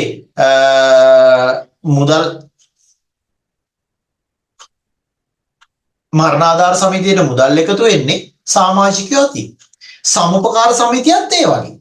සම්පකාර සමිතියේ ඉන්න සමාජිකයෝ මුදල් එකතු කරලා තමයි සම්පකාර සමිතියේ ප්‍රාග්ධාන එකතු කරලා තියෙන්නේ. ලාභත් යාල අතර තමයි බෙදෙන්නේ. එතකොට මේ සමාජිකයෝ අතරින් තමයි පුතේ සමිතියේ නායකත්වයක්පත් කරන්නේ, නායකයෙක්පත් කරගන්නේ. ගොඩක් කරලා අපි සාමාන්‍ය අධිකාරී කියලා කියනවා. සම්පකාරී. එතකොට සාමාන්‍ය අධිකාරීවරයෙක්පත් කරගන්නේ මේ සමිතියේ සමාජිකයෝ තියෙන්නේ. එතකොට එයාලා අවංකව කැපවීමෙන් වැඩ කරොත් තමයි සමිතිය දියුණු වෙන්නේ. එහෙම නැත්නම් මේ වර්තමානයේ තියෙන ව්‍යාපාරික වෙළඳපොළ තුල නැත්නම් වර්තමානයේ තියෙන තරඟකාරී වෙළඳපොළ තුල හරිම අමාරුයි රැඳී ඉන්න. නේද? අපි දන්නවනේ සමහර ආයතන මොනතරම් පාරිභෝගිකව ලං කරගන්න උපක්‍රමශීලී වෙනවද? චුට්ටක් බලන්නකෝ දැන් මේ දවස්වල බලනකොට නේද දැන් අවුරුදු ලං වෙනවනේ. ලොකුවට දාලා තියෙනවා වට්ටම් දෙනවා, සේල් තියෙනවා, ඩිස්කවුන්ට් දෙනවා. ලොකු බෝඩ් දාලා ආකර්ෂණීය විදිහට වෙළඳැන්වීම් දාලා අපි ඔක ඉන්න ගන්න ලොකු උත්සාහයක් ගන්නවා ආයතන. ඒ ආයතන ASCII අර පුස්කමින් පවතින කෝප් සිටි එකට කවුරුත් යන්න කැමති වෙන්නේ නැහැ. එතනත් එනම් ආකර්ෂණීය වෙන්න ඕන. නමුත් අපි දකිනවා සමහර ප්‍රදේශවල සමහර නගරවල කෝප් සිටි එක ඉතාමත්ම තරඟකාරී විදිහට වැඩ කරන තැන් අපි දකිනවා. අර පෞද්ගලික අංශයත් එක්ක. ඒක තීරණය වෙන්නේ අන්න අර නායකත්වයේ මත. සමිතියේ නායකයා හොඳ කැපවීමෙන් අවංකව උනන්දුවෙන් වැඩ කරන කෙනෙක් වෙනවා නම් එයා අර වෙළඳපොලේ සිදුවන වෙනස් වීම් දිහා බලලා තමන්ගේ ආයතනයත් ඊට ගැළපෙන විදිහට හැඩගස්ස ගන්නවා. එහෙම නැතුව අර සාම්ප්‍රදායික විදිහේ ක්‍රමයට මිනිස්සු කැමති නැහැ. දැන් ඉස්සර නම් තිබ්බේ කෝප් සිටි එක හඳුන්වලා දෙන්න කලින් සමූපකාරය. එතකොට තිබ්බේ සාමාන්‍ය තරාදියෙන් බඩු කිරලා දෙන විදිහේ වෙළඳසලක් තමයි තිබ්බේ. ඒක නැත්තරම නැති වෙන තැනටම ආවා. මොකද මිනිස්සු දැන් කැමති නැහැ නේ එහෙම. කඩේකට ගිහිල්ලා බඩු කිරලා ගන්න ගම්මට්ටමෙන් නම් කැමති වෙයි. ටවුන් එකට ගිහිල්ලා එහෙම කැමති නැහැ නේ. තමන් ගිහලා තමන් අවශ්‍ය භාණ්ඩේ තෝරලා බලලා, ඒකේ මිල බලලා, එක්ස්පයර් ඩේට් එක බලලා, භාණ්ඩය අතින් අල්ලලා, සුවඳ බලලා එහෙම තමයි අපි ගන්න යන්නේ. නේද? සුපර් මාකට් එකට ගිහිල්ලා වගේ පොඩි කූඩයක් අරන් ගිහිල්ලා, පොඩි කාට් එකක් අල්ලු කරන්න ගිහිල්ලා, ඒකට භාණ්ඩ ටික දාගෙන, ඇවිල්ලා අපිට අවශ්‍ය දේ අපි අතින් අරගෙන, එහෙම තමයි මිනිස්සු ගන්න අරක දෙන්න මේක දෙන්න කියලා නම් කියලා ගන්න කැමති නැහැ. ඉතින් අර වගේ තියෙනකොට ඒ වෙලන්සල් වල මිනිස්සු යන එක නැත්තරම නැති වෙලා යන තැන තමයි එයාලා කෝප් සිටි එක හඳුන්වලා දුන්නේ. දැන් නම් අර පොඩ්ඩක් සුපර් මාකට් ක්‍රමයට ඇවිල්ලා නේද මිනිස්සුන්ට බඩු තෝරගන්න ඒ වගේ තැනකට ඇවිල්ලා. නමුත් අර තව ආකර්ෂණීය බව අඩුයි. ආකර්ෂණීය බව අපි දන්නවා පෞද්ගලික ආයතන වලින් දෙන සහන නැත්තම් සමහර ඒවා සහන නෙවෙයි. ඉතින් අපි රවට්ටන දේවල් අපි දුවගෙන යනවා අනේ අඩු කරලා තියෙනවා, අඩුවට දෙනවා, භාණ්ඩයක් නොමිලේ දෙනවා නේ, අර වට්ටම දෙනවා, මේ වට්ටම දෙනවා කියලා අපි තහු වෙනවා. එහෙනම් ඒගොල්ලන්ගේ වෙනද උපක්‍රම. ඉතින් ඒ උපක්‍රම අනුගමනය නොකර ඉන්න තැනට මිනිස්සු යොමු වෙනවට. එහෙනම් සමිතිය සමාජිකත්වයේ නායකත්වයේ මත සමිතිය දියුණුව ගොඩක් වෙලා රඳා පවතිනවා. ඒ නිසා පුතේ සමහරවිට මම මෙහෙම කිව්වට ඔයාලා කියයි නෑ අපේ ටවුන් එකේ තියෙන කෝප් සිටි එක හරි ජනප්‍රියයි. හරි දියුණුවයි. අපිත් බඩු ගන්න යන්නේ ඒකට. එහෙම දැන් ලංකාවේ ඇති. ඒ සමූපකාරයේ ප්‍රදේශයෙන් ප්‍රදේශයට නායකත්ව වෙනස්. ඒ නායකයන්ගේ කැපවීම මඟ පෙන්වීම දැක්ම අනුව තමයි ඒ වෙනස්කම් අපි දකින්නේ. ඊට අපි යනවා පොදු සේවාවක් විදිහට පරිසර සංරක්ෂණය ගැන කතා කරන්නේ. පරිසර සංරක්ෂණ. පරිසර සංරක්ෂණය කිව්වම අපි දන්නවා ලංකාවේ ආයතන ගණනාවක් තියෙනවා. එතනින් කීපයක් තමයි මේ දක්වලා තියෙන්නේ. එකක් පුතේ පරිසර අමාත්‍යාංශය, මධ්‍යම පරිසර අධිකාරිය, වනජීවි දෙපාර්තමේන්තුව. මේ සියලුම ආයතන පරිසරය හා සම්බන්ධව සේවා සපයන ආයතන වෙනවා. එතකොට මේ ආයතනවලට මේ පරිසරය හා සම්බන්ධ සේවා සපයන ආයතනවලට තියෙනවා පුතේ පරිසරය සඳහා උපරිම දායකත්වයක් සැපීම. දැන් ඒගොල්ලෝගේ රැකියාව විතරක් වෙන්න බෑ ඒක. පරිසර අමාත්‍යාංශයේ ඉන්න සේවකයන්ගේ වගකීම තමයි අපේ රටේ පරිසරය සංරක්ෂණය කරන එක. ඒකට දායක වෙන එක. පරිසරය හා සම්බන්ධ නීති රීති තියෙනවා. නිෂ්ණි මේ නීති රීති ක්‍රියාත්මක කරන්න ඕනේ ඒගොල්ලෝ. පරිසරයට හානි පිළිබඳ මහජනතාව පැමිණිලි කරනවා. පරිසරය ගැන බොහොම ආදරේ සමහර මිනිස්සු. දැකලා ඇති ඔයාලා. පරිසරයට ටොපිකොලයක්වත් පිසි කරන්නේ නැති මිනිස්සු අපේ සමාජයේ ඉන්නවා. නේද? පරිසරයට පොලිතින් එකක් දාන්න නැති අය අපේ ඉන්නවා. බලන්නකො පොඩි උත්සවයක් අවසානයේ. අපි හිතමු ක්‍රීඩා පිටියක තිබ්බ මියුසිකල් ෂෝ එකක් අවසානයේ. පහුවෙන්ද උදේට දැක්කම මොනතරම් අපේ මිනිස්සු නොසැලකිලිමත්ද? ප්ලාස්ටික් බෝතල් ගොඩ, බීම බෝතල් ගොඩ, අයිස්ක්‍රීම් දවටන ගොඩ, ඊළඟට පොලිතින් ගොඩ, මහා කුණු ගොඩක්නේ. ඇයි අපි පරිසරය ගැන හැඟීමක් නැතිකම. නමුත් මේ හැඟීමක් තියන අය ඉන්නවා. ඒ වගේ ඇතැම් වෙලාවට පරිසරයට සිදුවන හානි පිළිබඳව පැමිණිලි කරනවා. ඒ වගේ වෙලාවල් වලදී මධ්‍යම පරිසර අධිකාරිය, වනජීවි දෙපාර්තමේන්තුව, පරිසර අමාත්‍යාංශය මේ ආයතන ක්‍රියාත්මක වෙන්න ඕනේ. යාට වගකීමක් තියෙනවා. දැන් මතක ඇති ඔයගොල්ලෝ මීට කලින් සිදුවුණු සිදුවීම් දෙක. එකක් තමයි අධිවේගී රුවන්පුර මේ මධ්‍යම අධිවේගී මහනුවර අධිවේගී මාර්ගය ඉදි කරනකොට ලංකාවට ආවේනික ශාකයක් මට ගහේ නම් මතක නැහැ දැන්. ලංකාවටම තිබ්බ එච්චරයි මේ ශාකය හොයාගෙන තිබුණේ. දැන්ට ඉතිරි වෙලා තියෙන්නේ ඒක විතරයි කියලා තියෙන කරා. එතකොට මේ ශාකය ඉවත් කරන්න කටයුතු කරා. නමුත් ඒ වෙලාවේ පරිසර වේදීන් ලොකු විරෝධතාවයක් ආවා. නමුත් මොකද කරේ මෙයාලා ඊට පස්සේ මේ ගහ ගලවලා අරන් ගිහලා වෙන තැනක හිටෙව්වා. දැන් ගහක් නැහැ. තිබ්බ තැනක් නැහැ. ඒකත් මෙල්ල ගිහින්. ඔන්න පරිසර අධිකාරී ක්‍රියාත්මක එදාමත ඔයගොල්ලෝ දැකලා ඇති විදේශ රටවල් වල සමහර මාර්ග හදලා තියෙනවා. සමහර ගස් ඉතුරු කරලා ගහ වටේ යන විදියට පාර හදලා. ඒගොල්ලෝ ඒ තරම් පරිසර දැකලා තියෙන ෆොටෝ වල. එහෙම දැකලා තියෙන ෆොටෝ වල. වීඩියෝස් වල ෆොටෝ වල දැකලා මේ පාර ගහ ඉතුරු කරලා ගහ වටේට පාර සකස් කරලා තියෙනවා. එහෙම කරලා තියෙන්නේ ඒ පරිසරය රැකගatiya උත්සාහ. නමුත් පරිසර නීති ක්‍රියාත්මක වෙන්නේ නැහැ අපේ රටවල. ඒතර ඒ ආයතන වල වගකීම් වෙනවා ඒවා ක්‍රියාත්මක කරන එක. පරිසර හානි පිළිබඳ මහ ජනතාව පැමිණිලි කරනකොට ඒවට විරුද්ධව කටයුතු කරන සොයා බලන එක පරිසර අධිකාරියේ කාර්යය වෙනවා. හරි. තව පොඩ්ඩකින් අපි යමු. තව ටිකක් කතා කරලා මේ ක්‍රියාකාරකම. මේ ක්‍රියාකාරකම කියන පොදු සේවා සපයන ආයතන තම යුතුයකම් හා වගකීම් මැනවීම ඉටු කිරීම නිසා ජනතාවට සෞඛ්‍ය අධ්‍යාපන ප්‍රවාහන පොදු සේවා වලින් අත්වන ප්‍රයෝජන ලයිස්තුවක් සකස් කරන්න කියලා. ඊට කලින් අපි බලමු මේ පොදු සේවා සපයන ආයතන දැන් අපි කිව්වේ ආයතන වල වගකීම්නේ. ආයතන වලට වගේම පුතේ අපිටත් තියෙනවා වගකීම්.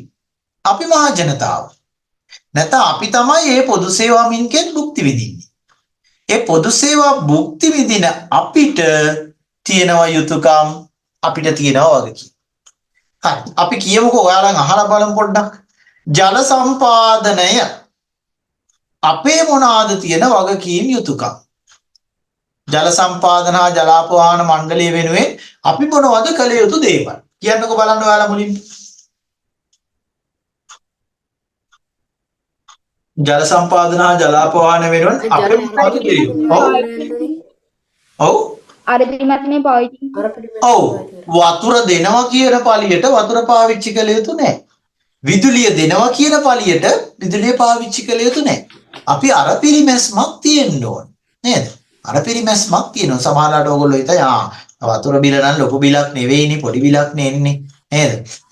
යුනිට් එකක් ගියත් අපිට ලොකු ගාණක් වැඩි වෙන්නේ නැහැ. ඒ නිසා ඉතින් ඔය පොඩ්ඩක් වතුර අපතේ ගියාට කමන්නේ කියලා හිතන්න පුළුවන්. නමුත් පොදු සේවා ඉටු කරන පරිභෝජනය කරන පුද්ගලයන්ගේ යුතුයකමක් නෙවෙයි ඒක. ඔන්න එක. තව කියන්න බලන්න. මේ සල්ලි ගන්න ඕනේ මාසේ ඔව්. අන්තිමට. නියමිත වෙලාවට අපි මුදල් බිල්පත් ගෙවන්න ඕනේ. අපි නේද? අපි කරන්ට් එක පාවිච්චි කරනවා. වතුර පාවිච්චි කරනවා.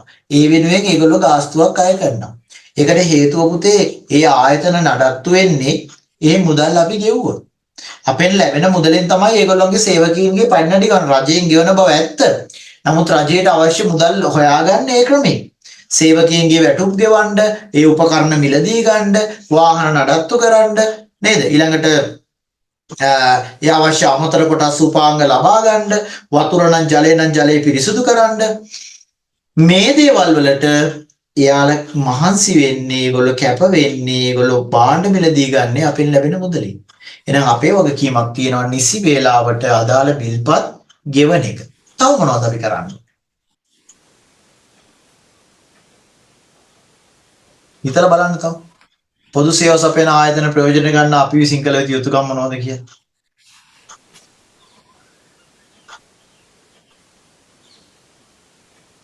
අය අපි මේ ආරක්ෂා කළ යුතු නැද්ද? මොකද ඉතින් මොන වගේ දේවල්ද අපි ආරක්ෂා කරන්න ඕනේ? ඒ උපකරණ ආරක්ෂා කරන්න ඕනේ වගේ තියෙන. තව පොදු භාණ්ඩ ආරක්ෂා කිරීම. පොදු භාණ්ඩ ආරක්ෂා කරන්න ඕනේ. දැන් මෙතන ඔයගොල්ලන්ට පේන්නේ බස් රථ, දුම්රිය නේද? බස් රථ නැවතුම් තියෙනවා. බස් ස්ටෑන්ඩ් එක කියලා අපි කියන්නේ. බස් රථ නැවතුම් තියෙනවා. දුම්රිය නැවතුම් තියෙනවා. දුම්රිය ස්ථාන තියෙනවා. මේ වගේ තියෙන උපකරණ අපි ආරක්ෂා කරන්න ඕනේ. මේ වගේ සීට් තියෙනවා ආරක්ෂා කරන්න ඕනේ. වාඩි වෙලා තියෙන පුටු තියෙනවා නම් ඒවා ආරක්ෂා කරන්න ඕනේ. නේද? සමහර තැන්වල බස් නැවතුම් පළ වලට යන්න බෑ. ඇයි? ගඳයි. නේද? සමහරවිට බුලත් කියලා හැමතැනම බුලත් කියලා. හරි අපිරිසිදුයි. හුණු අර බුලත් කාලා හුණු ඉතුරු ටික ඇඟිල්ලේ තියෙන ඉතුරු ටික බිත්තියේ ගන්න. මේ අපේ රටේ දකින්න දේවල් අපි. චුට්ටක් කල්පනා කරන්න මේවා බොරුද කියලා. ආසන්නයේ තියෙන බස් නැවතුම් විශාල බස් නැවතුම් පළක් මතක් කරගන්න බොරුද කියලා. හරිම අපවිත්‍රයි. ඇයි?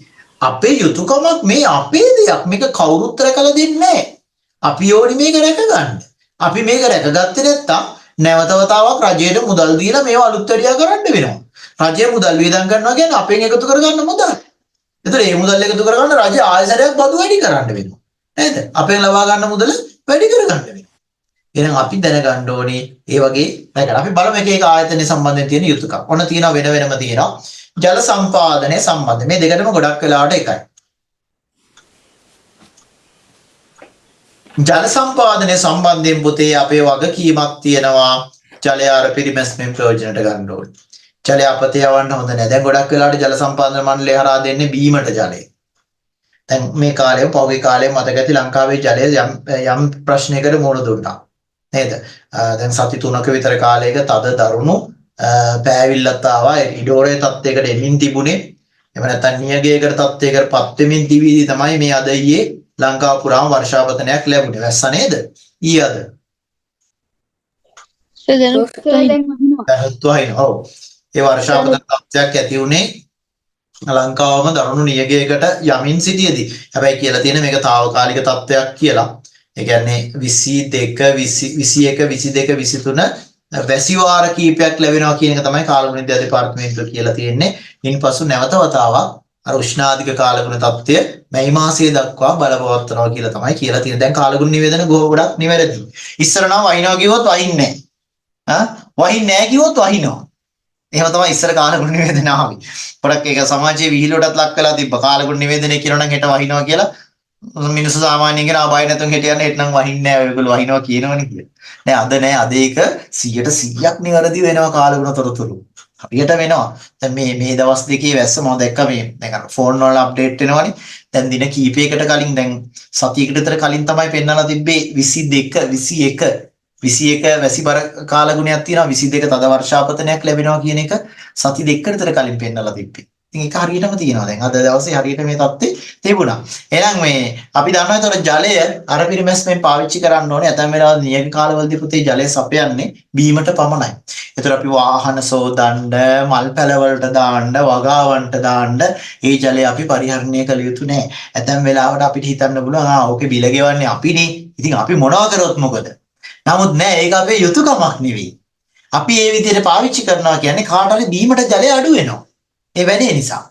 එහෙනම් ජලය අර පිරිමැස්මෙන් පාවිච්චි කරන්න ඕනි. අනිසි ලෙස භාවිතා කිරීමෙන් වළකින්න ඕනේ. දැන් ඇතැම් වෙලාවට අපි දන්නවා ජලය හොරෙන් ගන්නවා. ඒ ප්‍රසිද්ධ දේවල් නේ. ජලය පාර යන ජලනල වලින් හොරෙන් ජලය ලබා ගන්නවා. දැන් නම් ටිකක් ඒක අමාරුයි. අර නිල් පාට බටයක් අලුතෙන් දාගෙන යන්නේ. දැකලා තියෙනවද ඔයගොල්ලෝ නිල් පාට බටයක් දානවා වතුර දෙන්න? ඒක ටිකක් අමාරුයි. ඉස්සර වගේ ප්ලාස්ටික් බටේ නම් කපලා ගන්නවා. අරක එහෙම කරන්න බෑ. ඒකට විශේෂ උපකරණ අවශ්‍යයි. ඒක අර සම්බන්ධ කරන්න. ඒ කියන්නේ සොකට් එහෙම සම්බන්ධ කරන්න නිකම් බෑ. වෙනදා කැපුවා ගම් ටිකක් දැම්ම ඇලෙව්වා ගත්ත බටේ වෙනම. එහෙම කරන්න බෑ. ඒ නිසා දැන් ඒක ටිකක් අමාරු වෙලා තියෙනවා. එතකොට අනිසි ලෙස භාවිත කිරීමෙන් වළකින්න ඕනේ. නියමිත වෙලාවට බිල්පත් ගෙවන්න ඕනේ. ඒක ඔයගොල්ලොත් කිව්වා. ජල සැපයුම් ආදාළ උපකරණ ආරක්ෂා කරන්න ඕනේ. ඒකත් ඔයාලා කිව්වා. විදුලියත් ඒ වගේ විදුලිය අර පිරිමැස්මෙන් යුතුව භාවිතා කරන්න ඕනේ. කොහොම පරිස්සමෙන් විදුලිය භාවිතා කරන්න ඕනේ. විදුලි සැපයීමට සම්බන්ධ උපකරණ ආරක්ෂා කරන්න. දැන් අපි දන්නවා අපේ ගෙදර මීටර පෙට්ටිය තිබ්බට ඒ මීටර බෝඩ් එක තිබ්බට මීටරේ තිබ්බට ඒක අපේද? ගෙදර විදුලි මීටරේ අපේද? නෑ කාගේද? විදුලි බල මණ්ඩලය. විදුලි බල මණ්ඩලේ. විදුලි මීටරේ විදුලි බල මණ්ඩලය. අපි සල්ලි දීලා තමයි අරගෙන තියෙන්නේ. නේද? පාරක් අයින නම් ඉන්නේ 10500ද 20000ද දීලා තමයි අපි විදුලි සැපයීම අරන් තියෙන්නේ. ඒතොර ඒ වුණාට ඒවා ඒගොල්ලෝගේ මේ සම්පත්. ගෙදරට කරන්ට් එක සපයන වයර් එක, ඊළඟට ගෙදර තියෙන විදුලි මීටරේ, ඒ හා සම්බන්ධ උපකරණ, මේ සියලු දේවල් විදුලි බල මණ්ඩලයේ සතු දේවල්, අපේ දේවල් නෙවෙයි. හැබැයි අපි ඒවා අපේ නෙවෙයි කියලා හරියන්නේ අපි ඒවා ආරක්ෂා කරන්න ඕනේ. ඒවට හානි වුණොත් අපිට දඩ ගෙවන්නත් සිද්ධ වෙනවා. ඒවා ආරක්ෂා කරන්න ඕනේ. નિયમિત කාලයට බිල් ගෙවන්න ඕනේ. අයථා ක්‍රම වලින් විදුලිය පරිභෝජනයට නොගන්න. මොකක්ද ඒ කියන්නේ? කොහොමද ලයිට් ගන්න හොරෙන් මිනිස්සු? ඒකට වෙන වයර් එකක් හරි. දාලා විදුලිය ගන්නවා. ඔව් කොහොමද මේ පුතේ මට ඇහුන්නේ? ඒ කරන්ට් වයර් එකට මේ තව අමතර වයර් එකක් දාලා කරන්ට් එක ගන්නවා. ඔව් අපි දන්නවා ගොඩක් ඔය ග්‍රාමීය ප්‍රදේශවල වෙනවා කොක්කු අමුණලා කොක්කක් වගේ හදලා කම්බි කොක්කක් හදලා ඒකට වයර් එකක් අමුණලා මේ කොක්ක ගිහිල්ලා දානවා නැත්නම් රඳවනවා විසි කරනවා කොක්ක අර මේ කම්බිය වැටෙන්නේ කම්බිය රැඳෙන්නේ. ඒතර මැද වයර් වලින් මැද කම්බියෙන් එකටයි පහළ කම්බියටයි කොක්කු දෙක දාගත්ත ගමන් කරන්ට් එක ගන්න පුළුවන්. ඉව සමහර ප්‍රදේශවල වෙනවා. හැබැයි ඉතින් හරිම අනාරක්ෂිතයි. තාමත්ම අවදානම්. හේතුව ගෙදර ඇතුලේ කරන්ට් එක වැදුනා වගේ නෙවෙයි පාරයන් ලයින් එකෙන් කරන්ට් එක වැදුනොත් ඉවරයිම තමයි ආයි. ඇයි? මොකක්ද තියෙන වෙනස? වැඩි වෝල්ට් දාන තියෙනවා. ඔව් ඒකත් වෝල්ටේජ් එක වැඩි වෝල්ටේජ් එක 230 තමයි පාරේ යන්නේ. සාමාන්‍ය අපි ගෙදරට ගන්න එක. ඊට වඩා දෙයක් තියෙනවා. අපේ ගෑස්සේ හදිසියවත් අපිට විදුලි වැදීමක් වුණොත් ආරක්ෂිතයි. නේද? ට්‍රිප් ස්විච් තියෙනවා, බ්‍රේකර් තියෙනවා, ඒ වගේම ඕෆ් වෙනවා. අපි ආරක්ෂා වෙනවා. හැබැයි පාරේ ලයින් එකකින් විදුලිය වැදුනොත් අර ඒ ට්‍රාන්ස්ෆෝමරෙන් ඕෆ් වෙනකන් අතන පිච්චෙනවා. නේද? එකපාරම මේක ඕෆ් වෙන්නේ නැහැ. ලොකුකම් මේකකට තමයි ඕෆ් වෙන්නේ. ඒ නිසා ඒක හරිම අවදානම්. නමුත් මිනිස්සු කරනවා ඇතැම් ප්‍රදේශවල. එතකොට ඒවා වැරදි වැඩ අහු වුණොත් එහෙම ආයතා ක්‍රම වලින් විදුලිය අරගෙන ඒක විශාල දඬුවමක් වෙනවා. විශාල වැරද්දක් වෙනවා. ලොකු දඬුවම් විඳින්න වෙනවා. ඒ සඳහා. එතකොට වර්තමානයේ වෙනකොට ඒ වළක්වන්නත් ක්‍රම ආරම්භ තියෙනවා. දැන් අර ඉස්සර වගේ පාරේ වයර් කම්බි නෙවෙයි අදින්නේ. නැකලා ඇති වල කේබල් එකක් ඇදගෙන යන්නේ. එතකොට ඒ කේබල් එකෙන් තමයි ලබා දෙන්නේ. එතකොට ඒක ටිකක් පහසුවෙන් අර වගේ හොරෙන් විදුලිය ගන්න හැකියාවක් නැහැ. ආයතනත් ඒවට සූක්ෂම ක්‍රම උපයෝගී කරගෙන තියෙනවා. ඒ වගේම විදුලිය අපතේ යෑම අඩු වෙනවා ඒ ක්‍රම මගින්. තව දුරකට විදුලිය අරන් යන්න පුළුවන් වෙනවා මේ වගේ ක්‍රම උපයෝගී කරගන්න. එහෙනම් අපි ඒව ගැන සැලකිල්ලක් දක්වන්න. ඊළඟට සෞඛ්‍ය සේවය ගැන කතා කරනකොට අපි සෞඛ්‍ය මේ පුරුදු පිළිපදින්න ඕනේ. යහපත් සෞඛ්‍ය උපදෙස් පිළිපදින්න ඕනේ. වෛද්‍ය සේවා සපයන අයට කාරුණික වෙනවා. දැකලා සමහර හොස්පිටල් වල පෝලිං වල ඉන්න වෙනවා අපිට. ලෙඩ වැඩි සමහර වෙලාවට නේ අපිට පොලිමි දැන් තමයි වැඩ කරගන්න වෙන්නේ. පොලිමේදී මිනිස්සු රණ්ඩු වෙනවා. ඒ සේවකීන්ට බනිනවා. අපහාස කරනවා. එහෙම කරන්න හොඳ නෑ අපි. ඒක අපි යුතුයකමක් නෙවෙයි. නොමිලේ සපේන ඖෂධ අපතේ නෝයම. අපි දන්නවා හොස්පිටල් එකට ගියාම මොන ලෙඩේ කිව්වත් අපි එළියට එනකොට ලියලා දෙනවා. හොස්පිටල් එකේ ෆාමසියෙන් නොමිලේම අපිට බෙහෙත් දෙනවා. නොමිලේ දෙන්නේ කියලා ගෙනල්ලා විසි කරන්න එපා. කාට හරි ඒක ප්‍රයෝජනෙට ගන්න පුළුවන්. ඒ වෙනුවෙන් රජයේ වියදමක් තරලා තියෙනවා. යහපත් සෞඛ්‍ය පුරුදු අනුගමනය කරන්න ඕනි. සේවා සපයන ආයතන සතු දේපල ආරක්ෂා කරන්න ඕනි. අධ්‍යාපනයට ගියොත් අපි මනවින් ඉගෙනීම් කටයුතු වල යෙදෙන්න ඕන. අපි දන්නවා අපි පාසල් වල අපිට උගන්වන්න නැත්තම් පාසල් වල ලොකු වියදමක් දරලා තමයි පාසල් හදලා තියෙන්නේ. ගොඩනැගිලි වලට ලොකු වියදමක් දරනවා. ඊළඟට බලන්න ඉස්කෝලේ තියෙන පරිගණක විද්‍යාගාර වලට මොනතරම් වියදමක් දරලා තියෙනවද රජය? ඉස්කෝලේ තියෙන ගෘහස්ත ක්‍රීඩාගාර මොනතරම් වියදමක් දරලා තියෙනවද? ඉස්කෝලේ තියෙන ලයිබ්‍රරි මතක් කරගන්න. ඔය තියෙන පොත්ගොඩ කී දහහක් කී ලක්ෂයක් වෙයිද? අපි ගණන් බැලුවොත් ක්‍රීඩා උපකරණ ටික මොනතරම් වටිනාකමක් තියෙනවද? ඒ විතරක් නෙවෙයි. ඔයාලා පන්ති කාමරේ තියෙන ඩෙස්ක් ටික කල්පනා කරන්න. මේවා අපි හදා ගන්න උනොත් මොනතරම් වියදමක් යයිද? එහෙනම් අධ්‍යාපනය සඳහා ලොකු වියදමක් දරලා තියෙන්නේ. කාටද මේ? දරුවන්ට. නේද? එතකොට කාර්ය මණ්ඩලය සඳහා මාසිකව ගෙවන වැටුප් වලට පාසලේ ගුරුවරු 100ක් ඉන්නවා නම් අනධ්‍යයන කාර්ය මණ්ඩලයේ 20ක්වත් ඉන්න ඕනේ. 10ක් 20ක් ඉන්නවා. එතකොට මේ සියලු දෙනා වෙනුවෙන්ම රජයේ ලොකු මුදලක් මාසිකව වැටුප් විදිහට ගෙවනවා. මේ හැමදේම කරන්නේ දරුවන්ට උගන්වන්න. එහෙනම් දරුවන්ගේ වගකීමක් තියෙනවා, යුතුයකමක් තියෙනවා හොඳට ඉගෙන ගන්න. ඉගෙනීම් කටයුතු වල යෙදෙන්න. ගුරු ගෞරවයේ රැකෙන පරිදි කටයුතු කිරීම. අද අපි ගොඩාක් අඩුවෙන් දකින්නේ. ගුරු ගෞරවය කියන එක වර්තමාන ශිෂ්‍ය පරපුරෙන් ගොඩක් නැති වෙලා. මොන හේතුවක්ද? ගොඩක් දුරට මාධ්‍ය බලපාලා මේවට. ගුරුවරුන්ට ගෞරව කිරීමක්, ගරු කිරීමක් සමහර තැන්වල අපි දකින්නේ. අතීතයේ දැක්ක ගුරුගෝල සම්බන්ධය අද ඒ නිසා ඈත් වෙලා. ඊළඟට තමන් අධ්‍යාපන ලබන ආයතනයේ ගෞරවය රැකෙන පරිදි කටයුතු කරන්න. අපි දන්නවා දැන් ඔයාලා පාරේ හඳුනාගත්තත් යුනිෆෝම් එකකින් පාරේ ගමන් කරනකොට ටවුන් එකේ හිටියත් කොතන හිටියත් යුනිෆෝම් එකකින් ඕනි කෙනෙකුට අඳුර ගන්න පුළුවන් ඕගොල්ලෝ මොන පාසලේද කියලා. ඒතර ඔයාලා පාසලේදී පන්තියේදී නැත්තම් පාසලෙන් එළියදී කරන ක්‍රියාකාරකම් එක්ක සාමාන්‍ය ජනතාව පාරේ යන මිනිස්සු කියනවා අර බලන්නකෝ අර අහවල් පාසලේ ළමෙක්නේ නේද? අන්න අර ඉස්කෝලේ ළමෙක් කරන. අර විදියට වැඩ කරන්නේ. අර විදියට කතා කරන්නේ අර ඉස්කෝලේ ළමෙක්. එතකොට පුතේ එතන විනාශ වෙන්නේ නැති වෙන්නේ අපේ පාසලේ ආයතනයේ ගෞරවය. එහෙනම් මේ පාසලේ ගෞරවය, ආයතනයේ ගෞරවය රැකෙන විදියට අපි කටයුතු කරන්න ඕනේ. රැකෙන විදියට අපි කටයුතු කරන්න ඕනේ. සමහර වෙලාවට ඔයගොල්ලෝ අහලාදී සමහර පාසල් නගරවල තියෙන පාසල් කීපයක් තියෙනවා නම් ටික කාලයක් යනකොට මේ පාසල මෙහෙමයි කියන තත්ත්වයටපත් වෙලා මිනිස්සු කතා වෙලා අනේ ඉස්කෝලේලා වැඩක් නැහැ ළමයි මෙහෙමනේ. ඔය ළමයි මොන වෙලාවෙත් රස්තියාදුවේ. බාන්න පාරේ යන විදිය. සත්තු වගේ පාරේ යන්න දන්නේ නැහැ. එහෙම කියනවා. තවත් කියනවා තව පාසලක් ගැන බාන්න ඒ ඉස්කෝලේ ළමයි. හරි හොඳට ඒගොල්ලෝගේ ඩිසිප්ලින් නේද? ඒගොල්ලෝ හරියට යනවා පිළිවෙලකට අඳිනවා. හොඳට කෑකෝ ගහන්න නැතුව පාරේ යනවා. කාටවත් එක්ක කරදරයක් නැහැ. හරි පිළිවෙලට ඉන්නවා. හරි නීට් එකට යුනිෆෝම් එක තියෙනවා. එහෙම කතා කරන ඉස්කෝල ගැනත් තියෙනවා. මේ ඔයගොල්ලෝගේ ප්‍රදේශවලත් මෙහෙම තියෙනවා. කල්පනා කරලා බලන්න. ඔයගේ පාසල් ගැන කියනවා. ඇයි ඒ පාසල් වල දරුවන් පාසල් වල කාර්ය මණ්ඩලයේ ක්‍රියා කරන විදිහ අනුව තමයි පුතේ පාසලේ අනාගතය රැඳෙන්නේ. පාසලේ අධ්‍යාපනය රැඳෙන්නේ. පාසලේ ගෞරවය රැඳෙන්නේ. ඒතර පාසලේ ගෞරවය රැකගන්න පාසලේ වැඩ කරන අය පාසලේ ඉගෙන ගන්න දරුවෝ මැදිහත් වෙන්න ඕනේ. ඉගෙන ගන්න දරුවෝගේ වගකීමක් තියෙනවා. ඊට ආයතනයේ සතු සම්පත් ආරක්ෂා කරන්න අපි බැඳිලා ඉන්නවා. අපේ පාසලේ සම්පත් අපි ආරක්ෂා කළා. අපි හැමදාම කියන අපේ නංගිලා මල්ලිලාට ඉගෙන ගන්න තියෙන්නේ අපි මේවා රැකගත්තොත් තමයි.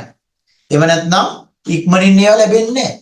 නේද? පරිගණක විද්‍යාගාරයේ පරිගණක කැල්ල ගියොත් ඉක්මනින් ඒවා හදාගන්න වෙන්නේ නැහැ. ඒ වුණොත් එහෙම ඊළඟ පල්ලෙහා ඉන්න පන්ති වල දරුවන්ට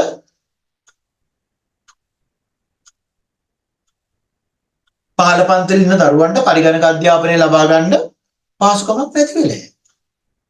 ඒ වගේම තමයි ක්‍රීඩා උපකරණ විනාශ කරලා දැම්මොත් අනේ නංගිලා මල්ලාට සෙල්ලම් කරන්න ක්‍රීඩා උපකරණ නැති වෙයි.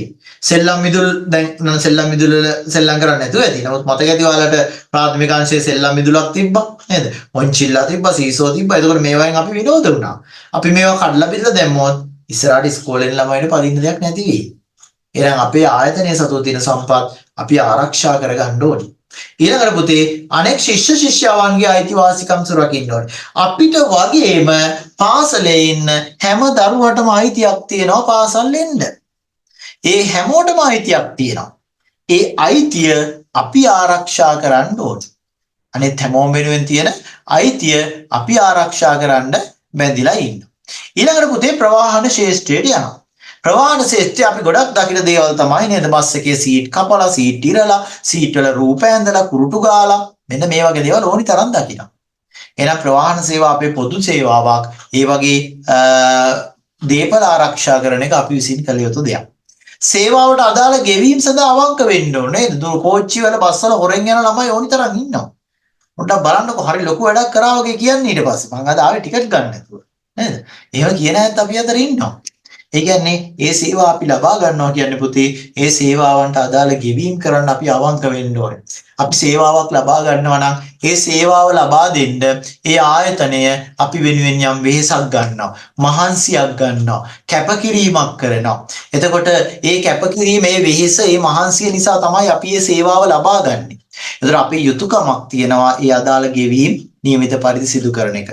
අපි අවංක වෙන්න ඕනේ ඒ ආයතනවලට. ඒකෝර තමයි ඒගොල්ලන්ට මේ සේවාව දිගටම අරන් යන්න හැකියාව ලැබෙන්නේ. ඊළඟ ප්‍රවාහන සේවා භාවිතයේදී පුතේ ආචාරශීලී වෙන්න ඕනේ, නීතිගරුක වෙන්න ඕනේ. පොදු ප්‍රවාහන සේවාවල් පේන සමහරු බනිනවා, කෑ ගහනවා. සමහර අය ඉන්නවා කකුලක් පෑගුණත් කෑ ගහනවා බස් එකේ.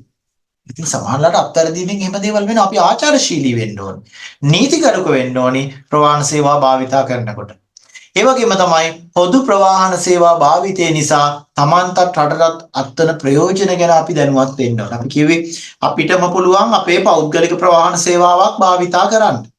බස් එකේ යන්න නැතුව කාර් එකේ යන්න පුළුවන්. ඉස්කෝලේ යන්න කාර් එක යන්න පුළුවන්. බස් එකේම යන්න ඕනේ නැහැ. හැබැයි අපි කාර් එක යනකොට ඉතින් අපේ මුදල් තමයි අපි පාවිච්චි කරන්නේ. නමුත් මේ රටේ මුදල් තමයි අපි විනාශ කරන්නේ. අපි දන්නවා අපි මීට කලින් කතා කරා මතක ඇති බස් රථයක 60 දෙනෙක් ගියා කිනා ඒ 60 දෙනා දෙන්න ගානේ ගියොත් කාර් 30ක් ඕනි පාරට. එතකොට මෝටර රථ 30කට වැය වෙන ඉන්ධන ප්‍රමාණය බැලුවොත් ඒ ඉන්ධන ප්‍රමාණයෙන් මෝටර රථ 30ක ඉන්ධන ප්‍රමාණයෙන් බස් රථ 10ක් විතර ධාවනය කරන්න පුළුවන්. ඒ කියන්නේ මිනිස්සු 600ක් විතර ප්‍රවාහනය කරන්න පුළුවන්. එහෙනම් අපිට වගකීමක් තියෙනවා අපේ රට ගැන හිතලා අපේ රටේ ආර්ථිකය ගැන හිතලා තමන්ගේ පෞද්ගලික වාහන වල භාවිතයට වඩා පොදු ප්‍රවාහන සේවා භාවිත කිරීම තුළින් රටේ මුදල් ඉතිරි කරලා දෙන්න. ඊළඟට අපි ආරක්ෂක සේවා ගැන බලන්න. මොකද එක දිගටම මේ යුතුයකම් ගැන කතා කරගෙන ඉන්නේ. එකම විදිහේ කොටස් ටික නිසා මම මේ කතා කරගෙන එක දිගට. ආරක්ෂක සේවා ගැන බලන්න එනවා. ආරක්ෂක සේවාවලදී පුතේ අපරාධ සමාජ විරෝධී කියා මැඩපවත්වන්න අවශ්‍ය සහාය ලබා දෙන්න. අපි දන්නවා යම් අපරාධයක් වෙනවා නම් යම් සමාජ විරෝධී ක්‍රියාවක් වෙනවා නම් ඒවා මැඩපවත්වන්න ආරක්ෂක අංශ කටයුතු කරනවා. එහෙනම් අපේ වගකීමක් තියෙනවා ඒවා නිසි පරිදි ඒවට උදව් උපකාර ලබා දෙන එක. අපි නීතිගරුක පුරවැසියෙක් වෙනවා. මම හැමදාම කියන්නේ අපේ මිනිස්සු නීතිගරුක වෙන්නේ පොලිසිය දකින්නකොට විතරයි. ගොඩක් වෙලාවට. මොනතරම් අත්දැකීම් තියෙනවනේ. පොලිසිය දකින්නකොට රටවාහන නිලධාරීන් හරිය නීතිගරුකයි. වැරදි දන්නේ නැහැ වගේ තමයි ගමන් කරන්නේ. හැබැයි නැති වෙලාවට බලන්න ඕනේ කහයිර උඩයි නේද? වීඩි කපාගෙනයි දැන් නැත්තම් මාර්ග සංඥා පිළිබඳ කිසි සැලකිල්ලක් නැතුවයි ඕනි තරම් වැඩ කරනවා. ඒ වගේම තමයි සාමාන්‍ය ජනතාවත්. පොලිසිය ඉන්න වෙලාවට බොහොම නීතිගරුකයි. නමුත් නොමැති වෙලාවට නීති විරෝධී වැඩ ඕනි තරම් කරනවා. අපි ඒක විය යුත්තේ ඒක නෙවෙයි අපි නීතිගරුක විය යුතුයි. නීතිය ක්‍රියාත්මක කරන පුද්ගලයන් ළඟ නැතත් අපි අවංක විය යුතුයි. අපි තුළ ස්වයං විනයක් තිබිය යුතුයි. අපේ සමාජයේ නැතිම දේ. අපිට ජපානය වගේ සමාජ වලින් ගොඩක් ගන්න තියෙන හොඳම ආදර්ශ ස්වයං විනය. අපි ළඟ ඒක නැහැ. අපිට ඒක ඇති වෙලක් නැහැ. අපි ඒක ඇති කරගන්න උත්සාහ ගන්න ඕනේ. එතකොට පොලිසිය ආරක්ෂක හමුදා සමග සහයෝගයෙන් කටයුතු කරන්න. අපි දන්නවා ඒගොල්ලොත් කරන්නේ රැකියාවක්. පොලිසිය නිලධාරීන් මහත්තුරු කරන්නේ රැකියාවක්. ආරක්ෂක හමුදා නිලධාරීන් කරන්නේ රැකියාවක්. සමහර වෙලාවල් වලදී රජයේ සමග ඇතිවන ගැටුම් වලදී දකින්න විවිධ උද්ඝෝෂණ වලදී අර පොලිසිය අයට බොහොම නිර්දය විදියට පහර දෙනවා නැත්නම් බැන වදිනවා නේද? සමහරට බනිනවා අසභ්‍ය වචනෙන් බනිනවා. නමුත් එයාලා කරන්නේ රැකියාවක්. ඒගොල්ලොන්ගේ වගකීම වෙන්නේ ඒගොල්ලන්ට ඉහළින් ලැබෙන නියෝගය ක්‍රියාත්මක කිරීම. ඒතකොට අපි ඒ වගේ ගැටුම්කාරී අවස්ථාවලදී පොලිසිය ආරක්ෂක හමුදා සමග ගැටුම් ඇති කරගන්න නැතුව ඒගොල්ලොත් එක්ක සහයෝගයෙන් කටයුතු කරන්න වග බලා ගන්න ඕනේ. සමුපකාර ව්‍යාපාරය අපි කිව්වා අපේ වගකීමක් වෙනවා සම්පකාර ව්‍යාපාරයේ සමාජිකත්වයේ ගන්න එක. යුතුයකමක් වෙනවා. අපිට පුළුවන් නම් අපේ ප්‍රදේශයේ සම්පකාර ව්‍යාපාරයේ සමාජිකත්වයේ ගන්න සමාජික මුදල් ඉදිරිය අපි මුදලක් ලබා දෙනවා. එතකොට ඒ සමිතිය මේ මුදල ආයෝජනය කරනවා සම්පකාර ව්‍යාපාරයේ දියුණුව සඳහා. එකිනෙකාට උපකාර කර ගැනීමට තමයි සම්පකාර ව්‍යාපාරය හඳුන්වලා දීලා තියෙන්නේ. සමාජිකත්වයේ දරන සමිතිය රැස්වීම වලට අපි සහභාගී වෙන්න ඕනේ. සමාජිකත්වයේ දරාගෙන ඉන්නවා නම් සමිතිය රැස්වීම වලට ගිහලා අපේ අදහස් යෝජනා ඉදිරිපත් කරන්න ඕනේ. සමිතියේ දියුණුවට අපි කොහොමද කටයුතු කරන්න කියලා. ඊළඟට අපි පණිවිඩ හෝමාරු හා sannivedanayේදී අපි කළ යුතු යුතුයකම්. කිසිවෙකුටත් හානිදායී නොවන ලෙස සංනිවේදන සේවා භාවිතා කරන්න ඕනේ. දැන් වර්තමානයේ අපි ගිය සතියේත් කතා කරා නේද? දැන් සති දෙක තුනකට කලින් අපේ ගෙනාවලුත් නීතියක් ඒක තමයි සමාජ මාධ්‍ය ජාලවල අපිට හිතෙන දේ පළ කරන්න බෑ. අපි දැන් නීතියකට යට වෙලා ඉන්නේ. අපි වැරදි සහගත දෙයක් කාටවත් හානි වෙන දෙයක්, ද්වේෂ සහගත දෙයක් අපි සමාජ මාධ්‍ය ජාල හරහා භාවිතා කළොත් අපි දඬුවමකට යටත් වෙනවා. ඒ කියන්නේ පුතේ අපි සමාජ මාධ්‍ය ජාල පණිවිඩ හෝමාරු හරහා භාවිතා කළ යුතුයි කිසියම් කෙනෙකුට තව කෙනෙකුට හානිදායී නොවන විදියට. අපි ආචාරශීලී විය යුතුයි. අපි දන්නවා අපි සමාජ මාධ්‍ය ජාල විශේෂයෙන්ම ඔය Facebook වගේ අන්තර්ජාල මාධ්‍ය ජාල හරහා අපි යමක් ප්‍රසිද්ධ කරොත් ඒක ලක්ෂ සංඛ්‍යාත පිරිසක් දකිනවා. ලක්ෂ සංඛ්‍යාත පිරිසකට යනවා. එහෙනම් අපි ආචාරශීලී විය යුතුයි. සමාජයට නොගැලපෙන සමාජයට වැරදි දෙයක් කෙනෙකුට හානි වන දෙයක් අපි සමාජගත කිරීමෙන් වළකින්න ඕනේ. ඒක අපේ යුතුයකමක් වෙනවා. රූපවාහිනී වැඩසටහන් නැරඹීම සඳහා තෝරා ගැනීම විචාරශීලී වෙන්න ඕනේ. දැන් වර්තමානයේ ලොකු තරගයක් නේ තියෙන්නේ. ටීවී channel වල ලොකු තරගයක් තියෙන. එයාලගේ ටීවී බලන්නේ සමහර රේඩියෝ channel අහන අයට සල්ලිත් කියවනවා. ටීවී බලනට ඒ වගේ විවිධ තෑගි තරඟ තියලා සල්ලිත් දෙනවා. හේතුව ඇයි? ලොකු තරගයක් තියෙනවා මේ වැඩසටහන් නරඹන්න. වැඩසටහන් ජනතාවට අරන් යන්න. හැබැයි ඉතින් ඒගොල්ලොන්ගේ ප්‍රචාරයට අපි අහුවෙන්නේ නැතුව අපි බොහොම ਵਿਚාරශීලී වෙන්න ඕනි මොනවද අපි බලන්නේ. මේවා අපි බලනවාද මේවා අපි ප්‍රතික්ෂේප කරනවා කියන එක අපි ਵਿਚාරශීලී විය යුතුයි. ඒවා අපි තෝරගන්නවද කියලා. ඒ වගේම සමාජ අවශ්‍යතා පිළිබඳ මාධ්‍ය මගින් අදාළ අංශ වෙත යොමු කරන්න ඕනේ. අපි දන්නවා විවිධ අවශ්‍යතා. සමාජයේ තියෙන විවිධ අවශ්‍යතා තියෙනවා. මේ අවශ්‍යතා පිළිබඳව මාධ්‍යාංශ දැනුවත් කරන්න ඕනේ. මාධ්‍යාංශ දැනුවත් කරනවා කියන්නේ අපි හිතමු අපේ ප්‍රදේශයේ මාර්ගයක් කැඩිලා ජනතාව ගොඩක් දුෂ්කරතාවලට ලක් වෙලා තියෙනවා. අපිට පුළුවන් මාධ්‍ය මගින් මේක දැනුවත් කරන්න. මාධ්‍ය මගින් මේ පිළිබඳ දැනුවත් කරන්න පුළුවන්. එතකොට අනිත් අය මේ පිළිබඳ දැනුවත් වෙනවා. දැනුවත් වුණාම ඒක නිවැරදි කරගන්න හැකියාව ලැබෙනවා. ඒ වගේම පරිසර සංරක්ෂණයට අදාළ ආයතන පරිසර සංරක්ෂණයට දායක වෙනවා. පරිසරයට හානි කරන පුද්ගලයෝ නීතිරයන්ට අසු කරගන්න පුළුවන් වෙනවා. පරිසර සංරක්ෂණයට අදාළ නීති රීති ගේනවා. පරිසර සංරක්ෂණය පිළිබඳ අන් අය දැනුවත් කරනවා. මෙන්න මෙහෙම අපිට පුළුවන් පරිසර සංරක්ෂණයට අදාළ ආයතන වලට අපේ යුතුයකම් විදියට අපි යම් යම් දේ ඉටු කරන්න. අපි දැන් පරිසර සංරක්ෂණ ආයතනවල කටයුත්තක් තමයි පරිසරයේ සංරක්ෂණය කරන එක. එහෙනම් අපේ යුතුයකමක් තියෙනවා පරිසර සංරක්ෂණයට දායක වෙන එක. පරිසරයට හානි කරනවා නම් එයාලාගේ තරාතිරම් බලන්නේ නැතුව නීති රැහැන්ට ඒගොල්ලෝ අසු කරලා දෙන එක. එතකොට පරිසරයට වෙන හානිය ආවම වෙනවා. පරිසර සංරක්ෂණයේ නීති රීති තියෙනවා නම් ඒවා අපි පිළිපදින්න ඕනේ. පරිසර සංරක්ෂණය පිළිබඳ අන් අය දැනුවත් කිරීමට අපි